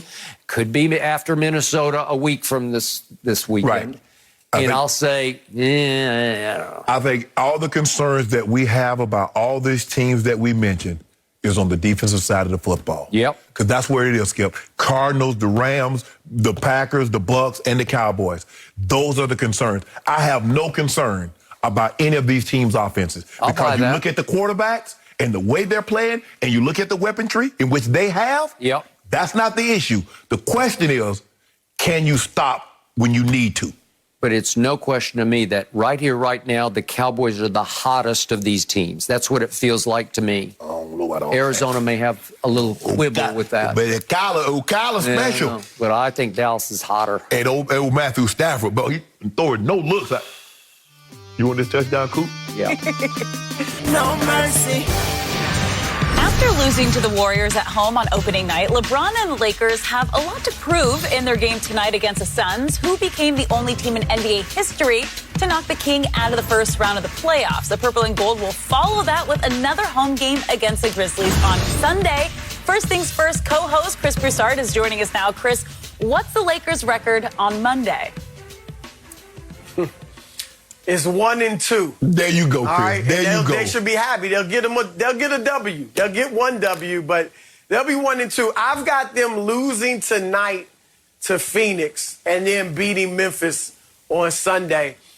Here's the thing. Look, don't believe the hype that Frank Vogel's selling about it's going to be easy to get work Russ in and, he just got to be himself and all of that. No, it's not going to be easy. It's not. That doesn't mean it eventually won't kick in, but it's not going to be easy. And tonight, what you might find is either LeBron and AD kind of deferring to get Russ going or Russ trying to do too much. And the bottom line is the three of them are not used to playing with one another. It takes time for superstars to learn how to play together. It's easier with one superstar and two role players because they know their place. But when you got three superstars, it's tough to work it together. So I think you're going to see more growing pains tonight. Russ may have a big game, but I bet you either LeBron or AD doesn't if Russ does. They're not yet ready where the three of them can regularly play well together. That's what they'll get to, but they're not there yet. And then Phoenix, look, they're coming off a bad loss to Denver in their opener. They got Devin Booker didn't play well. I think he only had, 12 points, 15 points, shot 3 for 15, didn't play well. DeAndre Ayton wasn't particularly great. He's in a prove-it year. What better way to prove it since he didn't get his contract than to go out and play well against the Lakers. So I think Phoenix gets them tonight. And then Memphis, look, Ja Morant's going to give them trouble. But that's the only one. And so I think they'll be able to beat Memphis. Dylan Brooks, who was great last year in the playoffs against Utah, 26 points a game. He's out with a broken hand. So they really just got to worry about Ja. And I think they'll get that win for their first of the season. We're going 2-1. We going 2-0 this weekend. I got a case of due on it for Skip Bayless. Yes, you do. Because he over here, I want a case. I want a case. Because he feeling really good right now. Because Russ stunk up the joint on opening night on a Tuesday night. Even though the big guns played well, he's thinking it's going to be a continuation of Tuesday night for Russ, and it will not be. And we got something for Phoenix, and we got something for Memphis. Look, I expect Russ to have, I said on opening night, he'd be 17-8-8. I believe he'll be closer to that. He's not going to turn the ball. He'll probably have the same amount of turnovers. But How about some defense? What about defense? We're going to talk about that, Chris. Are we going to give up 38 points in the fourth quarter, 32 in the third, and 30 in the first? Or are we going to play just a smidgen of defense? That should be enough. I understand that Phoenix didn't like the way they opened up. We didn't like the way we opened up. Something's going to have to give. And I expect LeBron James to continue this. You saw it looked like he was 26 instead of 36, about to turn 37. I know you in trouble. And AD got some unfinished business because y'all been talking about Ayton shut him down. Ayton did a number on AD. He did. No, he didn't. Before AD got his groin hurt, you remember what AD did to him in game 2 and 3. Y'all remember it just like yesterday because I remember you coming in here saying, "Where is AD? Well, what is he doing?" He was hurt. Okay. He was hurt, but that's okay. Don't worry about that. I got this. Look, in rotations, why are you trying to play Rondo and Russ, and why are you trying to play Rondo, Russ, and Carmelo? That should never be a rotation. Never, ever, ever. Unless you up by 50 or down by 50. Those are the only times those guys should be on the court together. I believe Frank Vogel, I hope he's learned his lesson and he doesn't put those lineup on the court together tonight. But I expect LeBron and AD to be great again, as I expect them all year, and Russ to play better, and we win. And I am with the voice of reason on this show, Chris Broussard, who once again comes in and closes the case for Shannon and Sharpe. And what is that case that, for one case of Diet Dew, they're going to lose one game. And I don't even have to pick which game it is, but it's more probably tonight, Phoenix, because Devin Booker's going to come in with a vengeance. He did, as Chris pointed out, he shot 3 of 15. They got embarrassed on opening night at home. Russ might have you think he'll shoot 3 of 15 tonight? No. Russ might have a 40-point triple-double, though. Really? Okay. Well, now that brings us to Russ. Who is he? What is he? Identity crisis in full force. You're going to see it tonight because game 1, I thought Russ would come out and say, "I'm Russell Westbrook. Watch this. I'm all about TDs, as in triple doubles." And I thought he'd go 25, 12, and 10.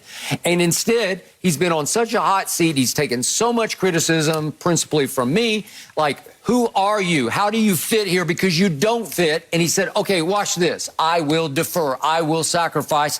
And look what the Big Two did. 34-11 and 33-11. You can't ask for more from the Big Two. And all Russ is doing is playing timid, tentative basketball in ways I'd never seen him play. And everybody said after the game, we got to tell Russ to just be Russ. Well, you know and I know that's the worst case scenario. No, he ain't gonna... Just be Russ? Russ must be Russ. Who is Russ? Well, he's exactly what you don't want in this mix because he's ball dominant. He is a sideshow of a stat machine, and he is nothing but a solo act. And I don't know how you integrate a solo act. The greatest solo act I've ever seen is Russell Westbrook. How do you integrate him into 2 other superstars who play beautifully off each other? Yeah. How do you fit the third star in there? Because he's definitely the third star, but he thinks in his heart of hearts, mind of minds, that he is the first star. No, that's what he thinks. He thinks that LeBron is aging and I'm better than AD. That's what he thinks. I promise you, if you put him on a lie detector right now, that's what he would tell you. It's going to take us some time. Okay. It's going to take us a little time, Skip. It might not be the first. It might not be the first month. It might not be the second month. But we'll get it together. But we're going to get this together this weekend. Okay. And by the way, hidden among this 34 points and 11 rebounds and 5 assists from LeBron James was 3 of 6 from the free throw line. We have several cases bet on, what was it, 73%. 75, I think it was, but I'll give you 73, so he's now 50%. And yet I had to see this weird video the other day of him shooting on a side basket. We shoot free throws. Yeah, shooting free throws. We got that? Oh, I think we do have that. We got it, yeah. We do have it. Look at this. Braun, that shaky hand free throw of his. You see that, Skip? That's one. Up, it's up, and it accidentally, it eked over the rim. That's 2. That's 3. And it was almost a switch. It hit a little bit of back iron. And it probably took like 30 minutes of shooting video to find the 3 in a row. It took 30 minutes to get 3 in a row. But he stood out there like a trooper until he finally made 3 in a row. And I'm convinced that may right there, that may be why they're going to win tonight against Phoenix. Because LeBron's ready to go, what, 12 of 12 from the free throw line? Easy. Easy? Okay, great. So, back to you, Chris. I'm sorry I stole the show from you. But, again, can Russ be Russ and fit in? That's the question. No. No. No, there's no way. Like I said, he's going to have to accept being the third fiddle. Like, he could be great moving off the ball because of his athleticism. I mean, who could stop him? And LeBron's passing, but it's going to take a while for him to start doing that if he ever does it. You know, so they got some adjustments to be made. I get what Vogel's saying. Publicly, that's the right thing. But privately, he better be working on some other stuff with Russ. Here's something else I'm watching, guys. I think you noticed this, Skip. And I'm happy for Russ. Like, he's overjoyed, right? Clearly, to be back in L.A. Like, I've never seen him smiling. There doesn't seem to be a chip on his shoulder anymore. He's just happy to be home. But how can he play like that? I'm just throwing it out there. I'm not making a proclamation. I'm just watching it and wondering it because we've always watched him play his entire career with a chip on his shoulder. And that's what's driven him to greatness. Now that he's happy, relaxed, nothing to prove, fitting it, like trying to fit in, is he going to be able to ball out that way? I don't know. It's just something I'm putting out there to watch for. Yeah. How? The thing is, Chris, is that we have to change our expectations. Is that what we've seen from Russ is that he's averaged a triple-double for the last 5 years. We've seen him have these incredible seasons, but he's not going to be that. He's probably going to be somewhere around 15, 16, 17 points, 7 rebounds, 7 assists. That's plenty good enough. If AD and LeBron play like we think they can play, that's plenty good enough. We don't need them to be 25, 12, and 12. They don't need that. They need a guy that they can count on, and that's what they've missed. They've missed that third scoring option, a guy that they can count on. They say, you know what, we can pencil him in. He's going to give us 17 tonight. They haven't had that. Kuzma might give him 20 one night, but he might give him 2 the next. KCP was the same. He come and go, he get hot for 2 or 3 games, and then he go cold for 10, 11 games. Do you really think Russell Westbrook wants to average 17 points a night? That's what we need. Okay, that's what you need. That's not what he wants. It's not who he is. Does he want to win?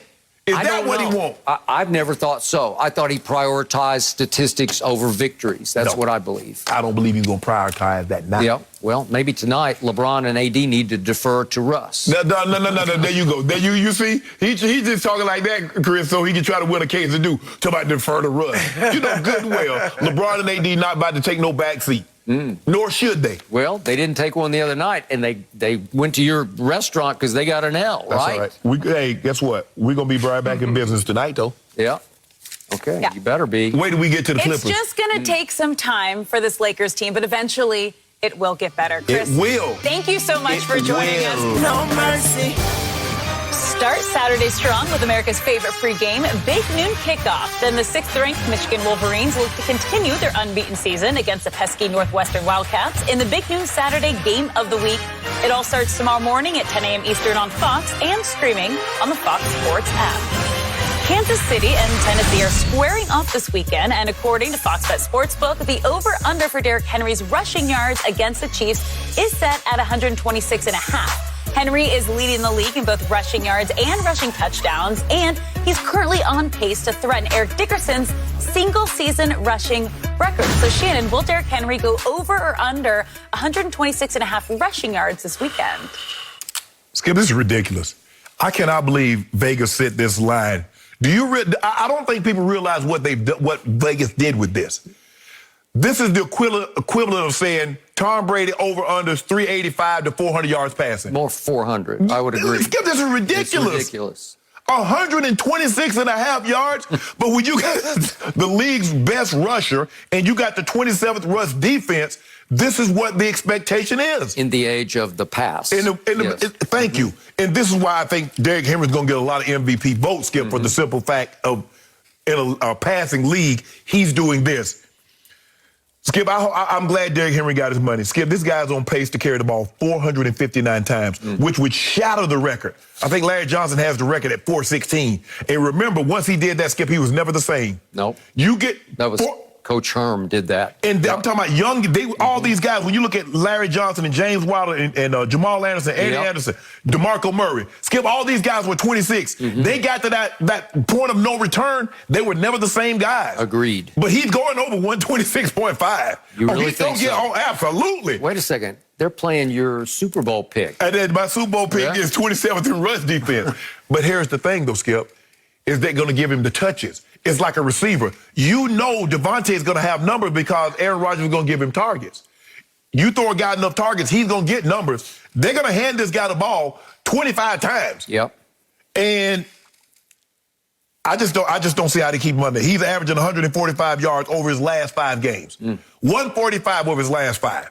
And he had 140 plus, and he only got 20 carries on Monday night. Yep. Yeah, unfortunately, he's going over it. And he remembers what Frank Clark said in the AFC Championship game, that Derrick Henry doesn't run as hard as he should. He should have more yards than what he had. And they shut him down in that game. They did. But 19 carries, 69 yards in that AFC title game. He ain't going to have more than 19 carries. He's going to have more than 69 yards. I'm going to say he goes over 126. Okay. And obviously that game in question was at Kansas City, and this one's at Tennessee. Right. Tennessee is getting 4.5 points, which is another shocker to me. Yeah. I don't know who took that. I know. I'm not. I wouldn't take that. I would take the points. I would take Tennessee in the points. Okay. I'm going to go under 126.5. Oh, you would go 120? Well, yes, I am. Because of your initial point. This is just silly. This is just like ridiculous. 126.5? Yes. I have to go under because history would be on my side. Right. Stats would be on my side. Remember, he had the opening day loss to Arizona when Arizona sort of announced itself out of nowhere. And that was 17 carries for only 58 yards that day. And Indy did a decent job on him. It was 28 carries for 113. Right. So I'm going to say it's more in line with that Indy game where they come a little bit harder. Right. And again, Spagnuolo, your coordinator, obviously, of your Chiefs, he had a pretty good plan against Derrick Henry in the championship game. Maybe their defense was obviously playing better. The defense was better, but here's the thing. You got Julio. Now, Julio left the game with the hamstring injury on Monday night. It's going to be interesting to see. But A.J. Brown. Yep. Now, all of a sudden, and Skip, look, they don't really generate pressure. You need to generate pressure. But the thing is, you got to force Tennessee to play from behind. Because if you let them allow them to be nip-tuck in the ball game and they can still hand the ball off, now they're going to play action you and boot you, and guys be running scot-free. Okay, I hear you. But they did play Monday night. Yes. And even though he didn't have high carries, he had high yards and high collision, high contact yards. Yeah. 143. Be a little harder to get back up for this and to be run quite as hot and hard as he did on Monday night. Maybe the Frank Clark will motivate him. Yeah. But I saw Brett Favre said the other day that Derrick Henry reminds him of Randy Moss. It's like, I know they don't play the same position, but in that, he's so dominant. In Moss's heyday, 2007, you could go into the game and say, we're going to take Randy Moss out of the game, and you just couldn't. You could. You try everything in your power to stop him. He was just too dominating. You put 3 people on him, and he would run through and past the 3 of them. Because the thing is, Skip, it's so hard to maintain a level of focus for the entirety of the ball game. Because all it takes is one slip-up. It takes, okay, we got our fits perfect. Well, that's what happened to Buffalo the other night. They were in charge. Right. And all of a sudden, 75 yards happened. And that's what it is, Skip. You can be focused. Weren't they up 14-0? No, they was up 6-0. Remember, they kept getting in the red zone, and they kept kicking field goals. And the next thing you know, he breaks up 76. They had scored another touchdown, but whatever. He just broke it off and was gone. He was gone, and so that's what's what's so hard about defending guys like a Derrick Henry or Randy Moss. You've got to be perfect for the entirety of the game, because one play, Randy Moss would go 60 yards or 80 yards. One play, Derrick Henry has the ability to go 80 yards. And now all of a sudden, 80 yards, Skip, you give him another 10 carries, he's going to be way over 100 yards. Okay. I do think that Spags can go in there and say, I'm sorry, we're just not going to let you have that. If Tannehill beats us, Tannehill beats us. Right. If A.J. Brown beats us, he just beats us. And it'll be that kind of game. I still think he can definitely get 100. He might get to that 120 mark. I just don't think he can get to 126.5 because that's asking a lot off a short week. Make him do what Lamar did to Indy. Indy said, y'all not running the football. Lamar says, I'll throw for 400. He did. The Patriots said, we're not giving you Zeke. We're not giving you Pollard. They did That's I'll throw for 4+ then. He did. So I agree with you. But, Skip, the thing is that I just haven't seen. I mean, you saw what the Browns did to him running the football. And I love that they had a two-headed monster. But Derrick Henry, is he's played the last 3 years, he's been out of his mind running the football. He's a one-headed monster. He might outweigh Kareem Hunt and Chubb by himself. I've never seen a man I just hope you can just see this man walking down the street and walk up to him and get a glimpse of just how big he is. Because you saw him in Denver. I saw him in Denver. On the football field. I said, man, they been lying on this man. And I told him, I said, they be lying, man. You know good well you ain't no 240, 260. And so now you put a helmet on him and shoulder. 6'3"? I give him 6'3.5", 260. And he put on the helmet and shoulder pads. And I'm a safety. I ain't trying to tackle him. Get that angle, I'm going to jump on his back. I hope they get to him first. Once upon a time, Dallas had a number 22 who was about half his size, who became the all-time leading rusher in a completely different way than he does. Oh, absolutely, yeah. Emmett wasn't taking no shots, quickness in the confined space. He could make you miss. Never got a shot on Emmitt Smith. Well, I'm just glad Derrick Henry doesn't have that Cowboys offensive line because he rushed for 3,000 yards. He might. No mercy, and I won't back down. According to a new report, Ben Simmons spoke with head coach Doc Rivers and the entire team, including Joel Embiid, and accepted everyone needs to take responsibility, including himself. It was also added that Simmons told his team he isn't ready to play yet. Shannon, will he play for the Sixers this year? Yeah, he told y'all this 6 months ago. He says, I'm mentally checked out. I'm not here. So now, guess what, Skip? You can't force him back. Taking mental days. He need this. Y'all done dragged the man. See what y'all did to the man, Skip? Got the man say he not here now. This is what y'all did to him. Okay. Daryl Moore, I hope you're happy. Okay, but time out. The report from Shams says that they successfully cleared the air, that Embiid and Ben actually spoke in front of the team or in front of the gathered group. And this meeting should have taken place a week ago. I have no idea why this didn't happen. Maybe months ago. I'll buy that. Yes. Yeah. But at least you got that far. And at least he told the team that I do want to play. I'm just not quite ready yet. That's fine. He's been through a lot. They've been through a lot. But they had a shoot-around, and he was, according to Shams, engaged in the shoot-around like he would normally be engaged. Right. Well, that's all progress from where we were about 24 hours ago, right? Yes. So again, back to the Daryl Morey quotes, he, Josh Harris, the owner, and Doc Rivers are completely dug in. We're just not going to give you away right now because we don't need more role players. It doesn't get us anywhere. It only actually hurts us to add more role players. Let me ask you a question. We're just fine. But here's the thing. He comes out there, he balls out. You're not going to trade him. Because why? He help you get the number 1, the number 2 seed. What incentive do you have to trade him then? Maybe none, to your point. Exactly. Unless he balls out and gets back on an all-star pace, because he only made the all-star team each of the last 3 years, and first team all-defense the last 2 years. If you start playing that caliber of basketball, I do believe that Daryl Morey will keep his ears to the ground. And if somebody knocked him over with a deal that he thought was equitable, dollar for dollar, then I believe he would do that because he knows that long-term this thing could fester again. Yeah, but here's the thing, though, Skip.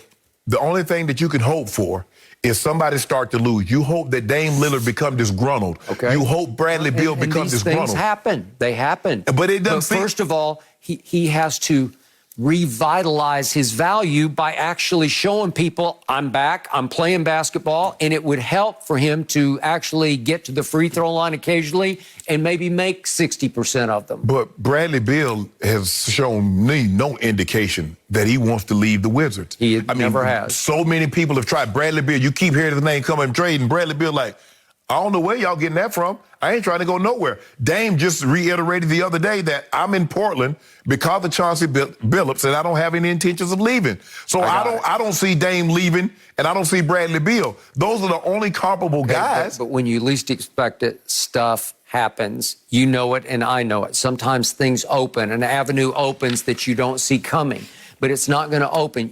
I told you from start, I'm going to reiterate, you can't act your way out of Philadelphia. You can only play your way. You can ball out your way out of town. But if I ball out and Skip, if I go out there and I start averaging 20 points, 10 rebounds, and 7 assists, what incentive for Daryl Morey is to trade me again now? Just knowing the history that it could rear its ugly head again, and then especially in the playoffs, like if you start to shy from the free throw line, start to run from it. Yeah. My therapist says I shouldn't be playing basketball right now. Okay, all right. Well, that's fine. All right. But he indicated otherwise here. No. He said in due time, just give me a little bit of time to get it all, collect my thoughts and refocus on what I need to do. He's been through a lot. The last time I heard somebody told me due time, that was my grandma. She promised me a bike. I was about 8 years old. She said, boy, in due time, Granny gonna get you a bike. Really? I'm 53. Granny never got me that bike. You're 8? I was 8. You should have had a bike by the time you were 4. Nah, but she promised me to get me a bike, and I didn't get it. Really? Yeah. So last time I heard somebody say in due time, so you know what due time is? It ain't coming. You could be right about this one because I've told you from the start, they got him under contract for 4 years. And all they did last year was win the top seed in the East. And so they don't want to get rid of him at all because you know what? They really like him as a player. In fact, I think they like him more as a player than anybody else likes him as a player. They think he works with Joel Embiid. But he doesn't think that. He doesn't. No. But again, Bridges got set on fire right after the game when his co-star threw him under the bus, and then his coach seemed to be throwing him under the bus, though his coach said, I was taken out of context.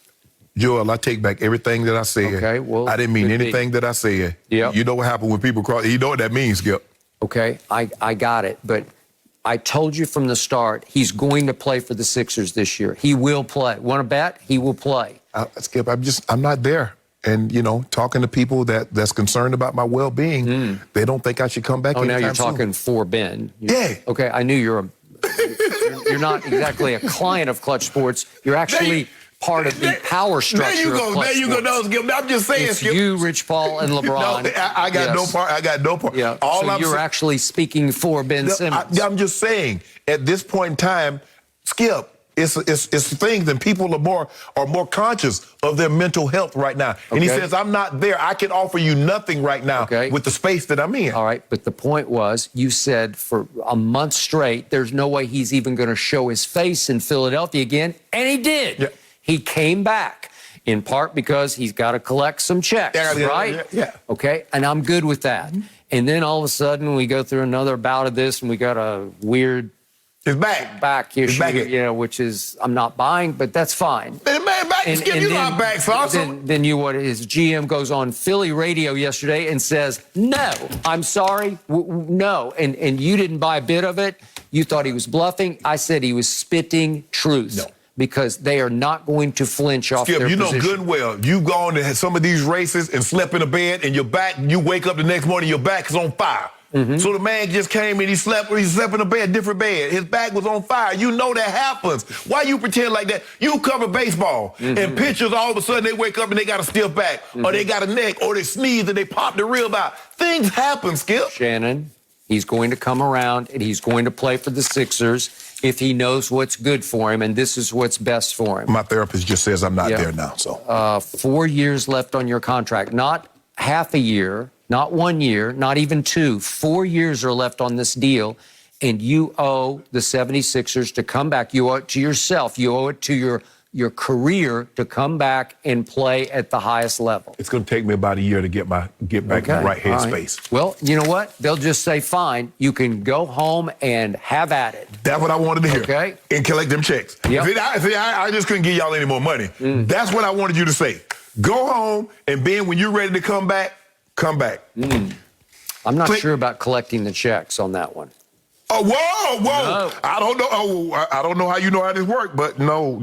You can't take no money from me, Skip. I'm not in a good space right now. Yep. I'm catching up on Netflix. Okay. You see that movie, Bad Sports? Have you watched Bad? I watch Bad Sports. I'm watching BMF Family. I've been watching all that good stuff. Have you really? Yep. Okay. If I'm being Simmons, I'm about to catch up. I'm about to watch everything on Netflix. You should have been prepping for Undisputed because, or are you still speaking for Ben Simmons? I don't know. remember Ben. I thought you were being Shannon. Okay. No, Ben. All right. Ben. Rich Paul, you just lost this one. No, he didn't. Yes, he did. He lost. Skip, we're not trying to win anything, Skip. Yeah, you are. We're not. Skip. You tried to power play the Sixers, and they said, nope, not on my watch. Skip, it's going to take a while. It's going to take a while. Okay, we're good. not. Have fun. We're not in a good headspace. Okay, right now. you can go home and pout all you want. We're not. Skip, And they're going onward and upward without you. I think this was extremely positive, and I told you from the start, he's going to play, and now it's on schedule for him to play. Nope. Yep. Nope. He's not good. He's not where he needs to be right now, Skip. Okay, well, that's fine. And I think we're probably a year or two away from that, being where we need to be. No, you're a day or two away from No. It takes these things come.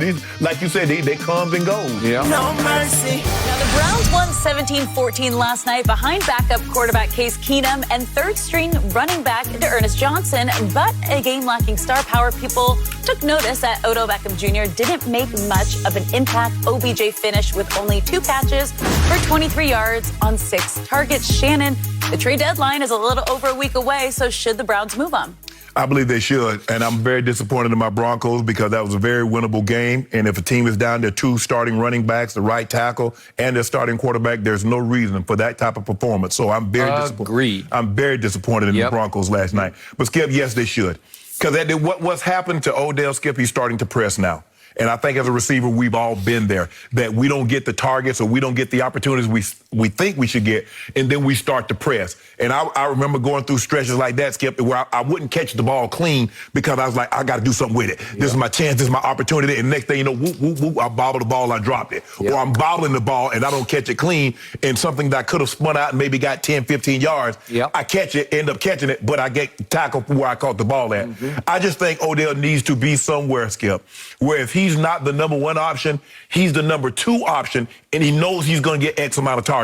It's kind of like CeeDee Lamb. Okay, if you say Amari is the number 1 option, CeeDee Lamb's number 2, but he knows he's going to get X amount of targets. He does. Or the situation with the Chargers, the Williams or Keenan Allen, whomever you say is number 1, the other guy knows he's going to get a certain number of targets.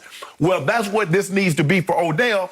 This is first of all, this is a running football team, Skip. Yes, it is. So now, all of a sudden, you go from a team that runs the ball 55% of the time, and you don't know if and when your targets are going to come, because if Jarvis is healthy, it goes Jarvis, and then it might be Higgins, it might be Peoples-Jones. So Odell just needs to go get a fresh start. For whatever reason, Skip, it hasn't worked.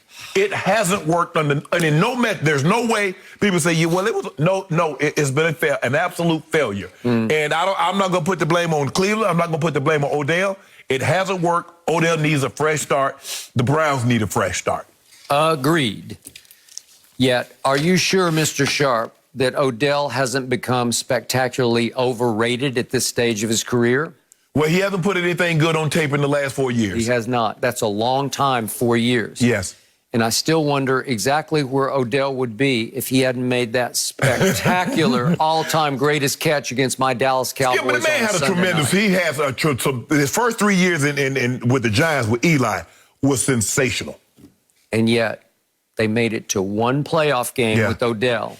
And what did he do before that playoff game? He took a group of receivers to South Beach to get ready for a game up on the frozen tundra at Lambeau. He was young. He was young, and that was wrong. Yes. And then he goes up there, and what happens on the first 3rd down of the game with Eli looking like playoff Eli? Right.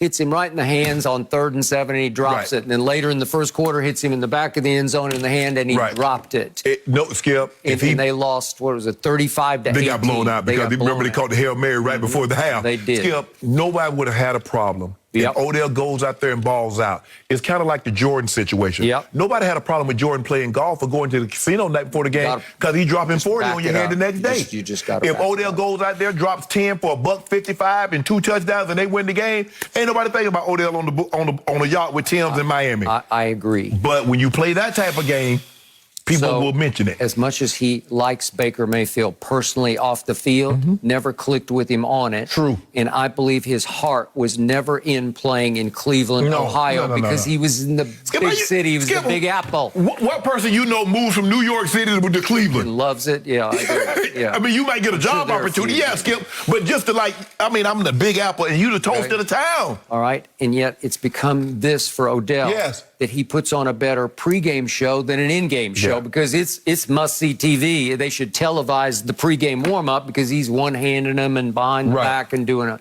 Okay? But it was no coincidence last year, and I told you this again and again, that Baker played his best stretch of football without Odell, who got hurt at Cincinnati, and then Baker goes on a run. They go 8-3, last 11 games, win a playoff game at Pittsburgh, and Baker throws 20 touchdown passes to 3 interceptions with no Odell Beckham Jr. What does that say? Well, they didn't click, and I think the team played better football because the ball started to get spread to Peoples-Jones and Rashard Higgins and the tight end. They had 3 good tight ends. And Hooper, obviously, Brian, and Njoku. Yes, and Njoku was hurt last year, but he's playing well this year. He has been. And now Jarvis came back. Then he hurt himself at the end of the game. And by the way, Odell hurt himself. His shoulder's been aching, and he fell on his shoulder, and he was gone for the rest of the game. He's been really not much but hurt when he's been in Cleveland, right? I don't even know what his value would be on the market right now, but I think they need to clear the decks, and I do agree. I like Odell personally a lot because I think his heart's in the right place. I think he's a good kid, still has a lot of kid in him, and I would like to see him get someplace where he'd feel like refreshed and rejuvenated and start fresh and with a cleaner slate. This never got off the ground. We'd take him in Kansas City. Would you? Yeah. Well, you took Josh Gordon. Who else do you want? Actually, you got a defensive player that we could have right now? Yeah. We take a DB or a linebacker, edge rusher. We take anybody you got. Well, in the end last night, my Super Bowl pick, unfortunately, has been decimated by injuries, just as your defense has been bad. My defense has been bad in Cleveland. Yeah. But they rose and they shone last night because the third-string running back took the game over, and Case Keenum didn't do anything wrong. Skip, I get it. You've been decimated, but you can't do that. Skip, they came out in like 3 minutes. They was in the end zone running the football. Come on, Broncos, you better than that. Big fan, come on. So in the end, Odell has 2 straight weeks dropped 4th down passes, and then that one thing, if this felt like the end of Odell to me. Could we see that one play? The speed out he tried to run? Speed out where his feet went out from under him. Yeah, I think we have that, and it was just ugly. This is just so beneath everybody's dignity. Hits it, the ball hits it. It's like Odell. And it looks like he has on 7 studs, Skip, where we have 5 in the front and 2 in the back. I think you're right. And not tempo bottoms, speed TD bottoms, what we have. So he might have should have went to a little longer cleat since he's gonna run a speed out like that. But how pathetic is this? The ball hits you in the shoulder. God. Skip, I've seen guys that stumble like that, and John throw it and hit him in the head. And I'm like, dude, this ain't soccer. You get to use your hands in football. It's bad. It's bad. It's bad when that happens. Guys fall down and they're passing the ball hit him in the head and goes out of bounds. I just want Odell to get somewhere else because I still believe Odell got good football in him, but I don't know if he can showcase that in Cleveland. No mercy. Carmelo Anthony explained his viral free throw violation this week, saying, quote, I went up and the ball hit my forehead, so if I had continued, it would have been an air ball. So I was like, I'm not taking the air ball. I'd rather take the violation than the air ball. Shannon, are you buying his explanation? It looked like it, Skip. I didn't know that until I actually saw it. So I'm gonna buy that. But I don't know. The violation might have looked worse. It looked like you got a case of the yips. That would look like Thank Carmelo. you. But I'm going to take the man's word for it. Carmelo hadn't lied to me ever, so I'm going to take his word for it. Look, it is possible in the shooting motion to hit yourself in the forehead, but if you're a shooter, and I do consider him a good shooter, he used to be a great shooter. I think he's a pretty good shooter. You just don't hit yourself in the forehead. Has Steph ever hit himself in the forehead before he launched? Well, I don't think so. Skip, he did take it back kind of hard. I mean, he took it back a lot. Normally it's a smoother motion. Look how Are you sure that he hit? Yeah, I think he hit him in the head. I'm gonna take his word for it. Melo ain't never lied to me. Why the man gonna lie? Yeah, I don't say. Why would the man lie, Skip? I don't know, because he may be getting the yips. They ain't got no yips. I don't know. I couldn't tell he got the yips. He came in the game and started firing right away. You got to get the yips. But that's, again, LeBron can fire away outside the free throw line, but when he gets to the free throw line, he seizes up. LeBron ain't never did that. Hit himself in the forehead? If LeBron had done what Melo did, we run that on loop every time we talk about LeBron. You bring it up because you still bring up that photo. LeBron, pick it up! LeBron, pick it up! Oh, that was the blooper tape, right? Yeah, exactly. But Skip, I got to take the man at his word. He's like, man, I can't shoot no air ball. I'm Melo. Y'all going to be put... But you forgot they going to make a meme out of this too, Melo. So whatever, that's the thing now, Skip. Whatever mess up that you have, it's gone on a meme. It's going to be a meme. It's going to be a gift. GIF. However they say that. Yeah, it's talk about opening night jitters, man. They ain't have no opening night jitters. Even Melo got him. Skip, Russ got him. Oh, my goodness. So the man can't have a one moment, one slip up? I don't see him hitting himself in the He forehead. did, Skip. I thought I saw him hit his... Skip, you make it seem like he bounced the ball off his head like a soccer ball. Skip, he didn't do that. It messed up his motion. He brought the ball back harder than what he should, and it messed up his motion, his motion, I think his rhythm. he just gagged. Oh, my goodness. At first, I thought he was trying to okey-doke him, just trying to deke him. And do what?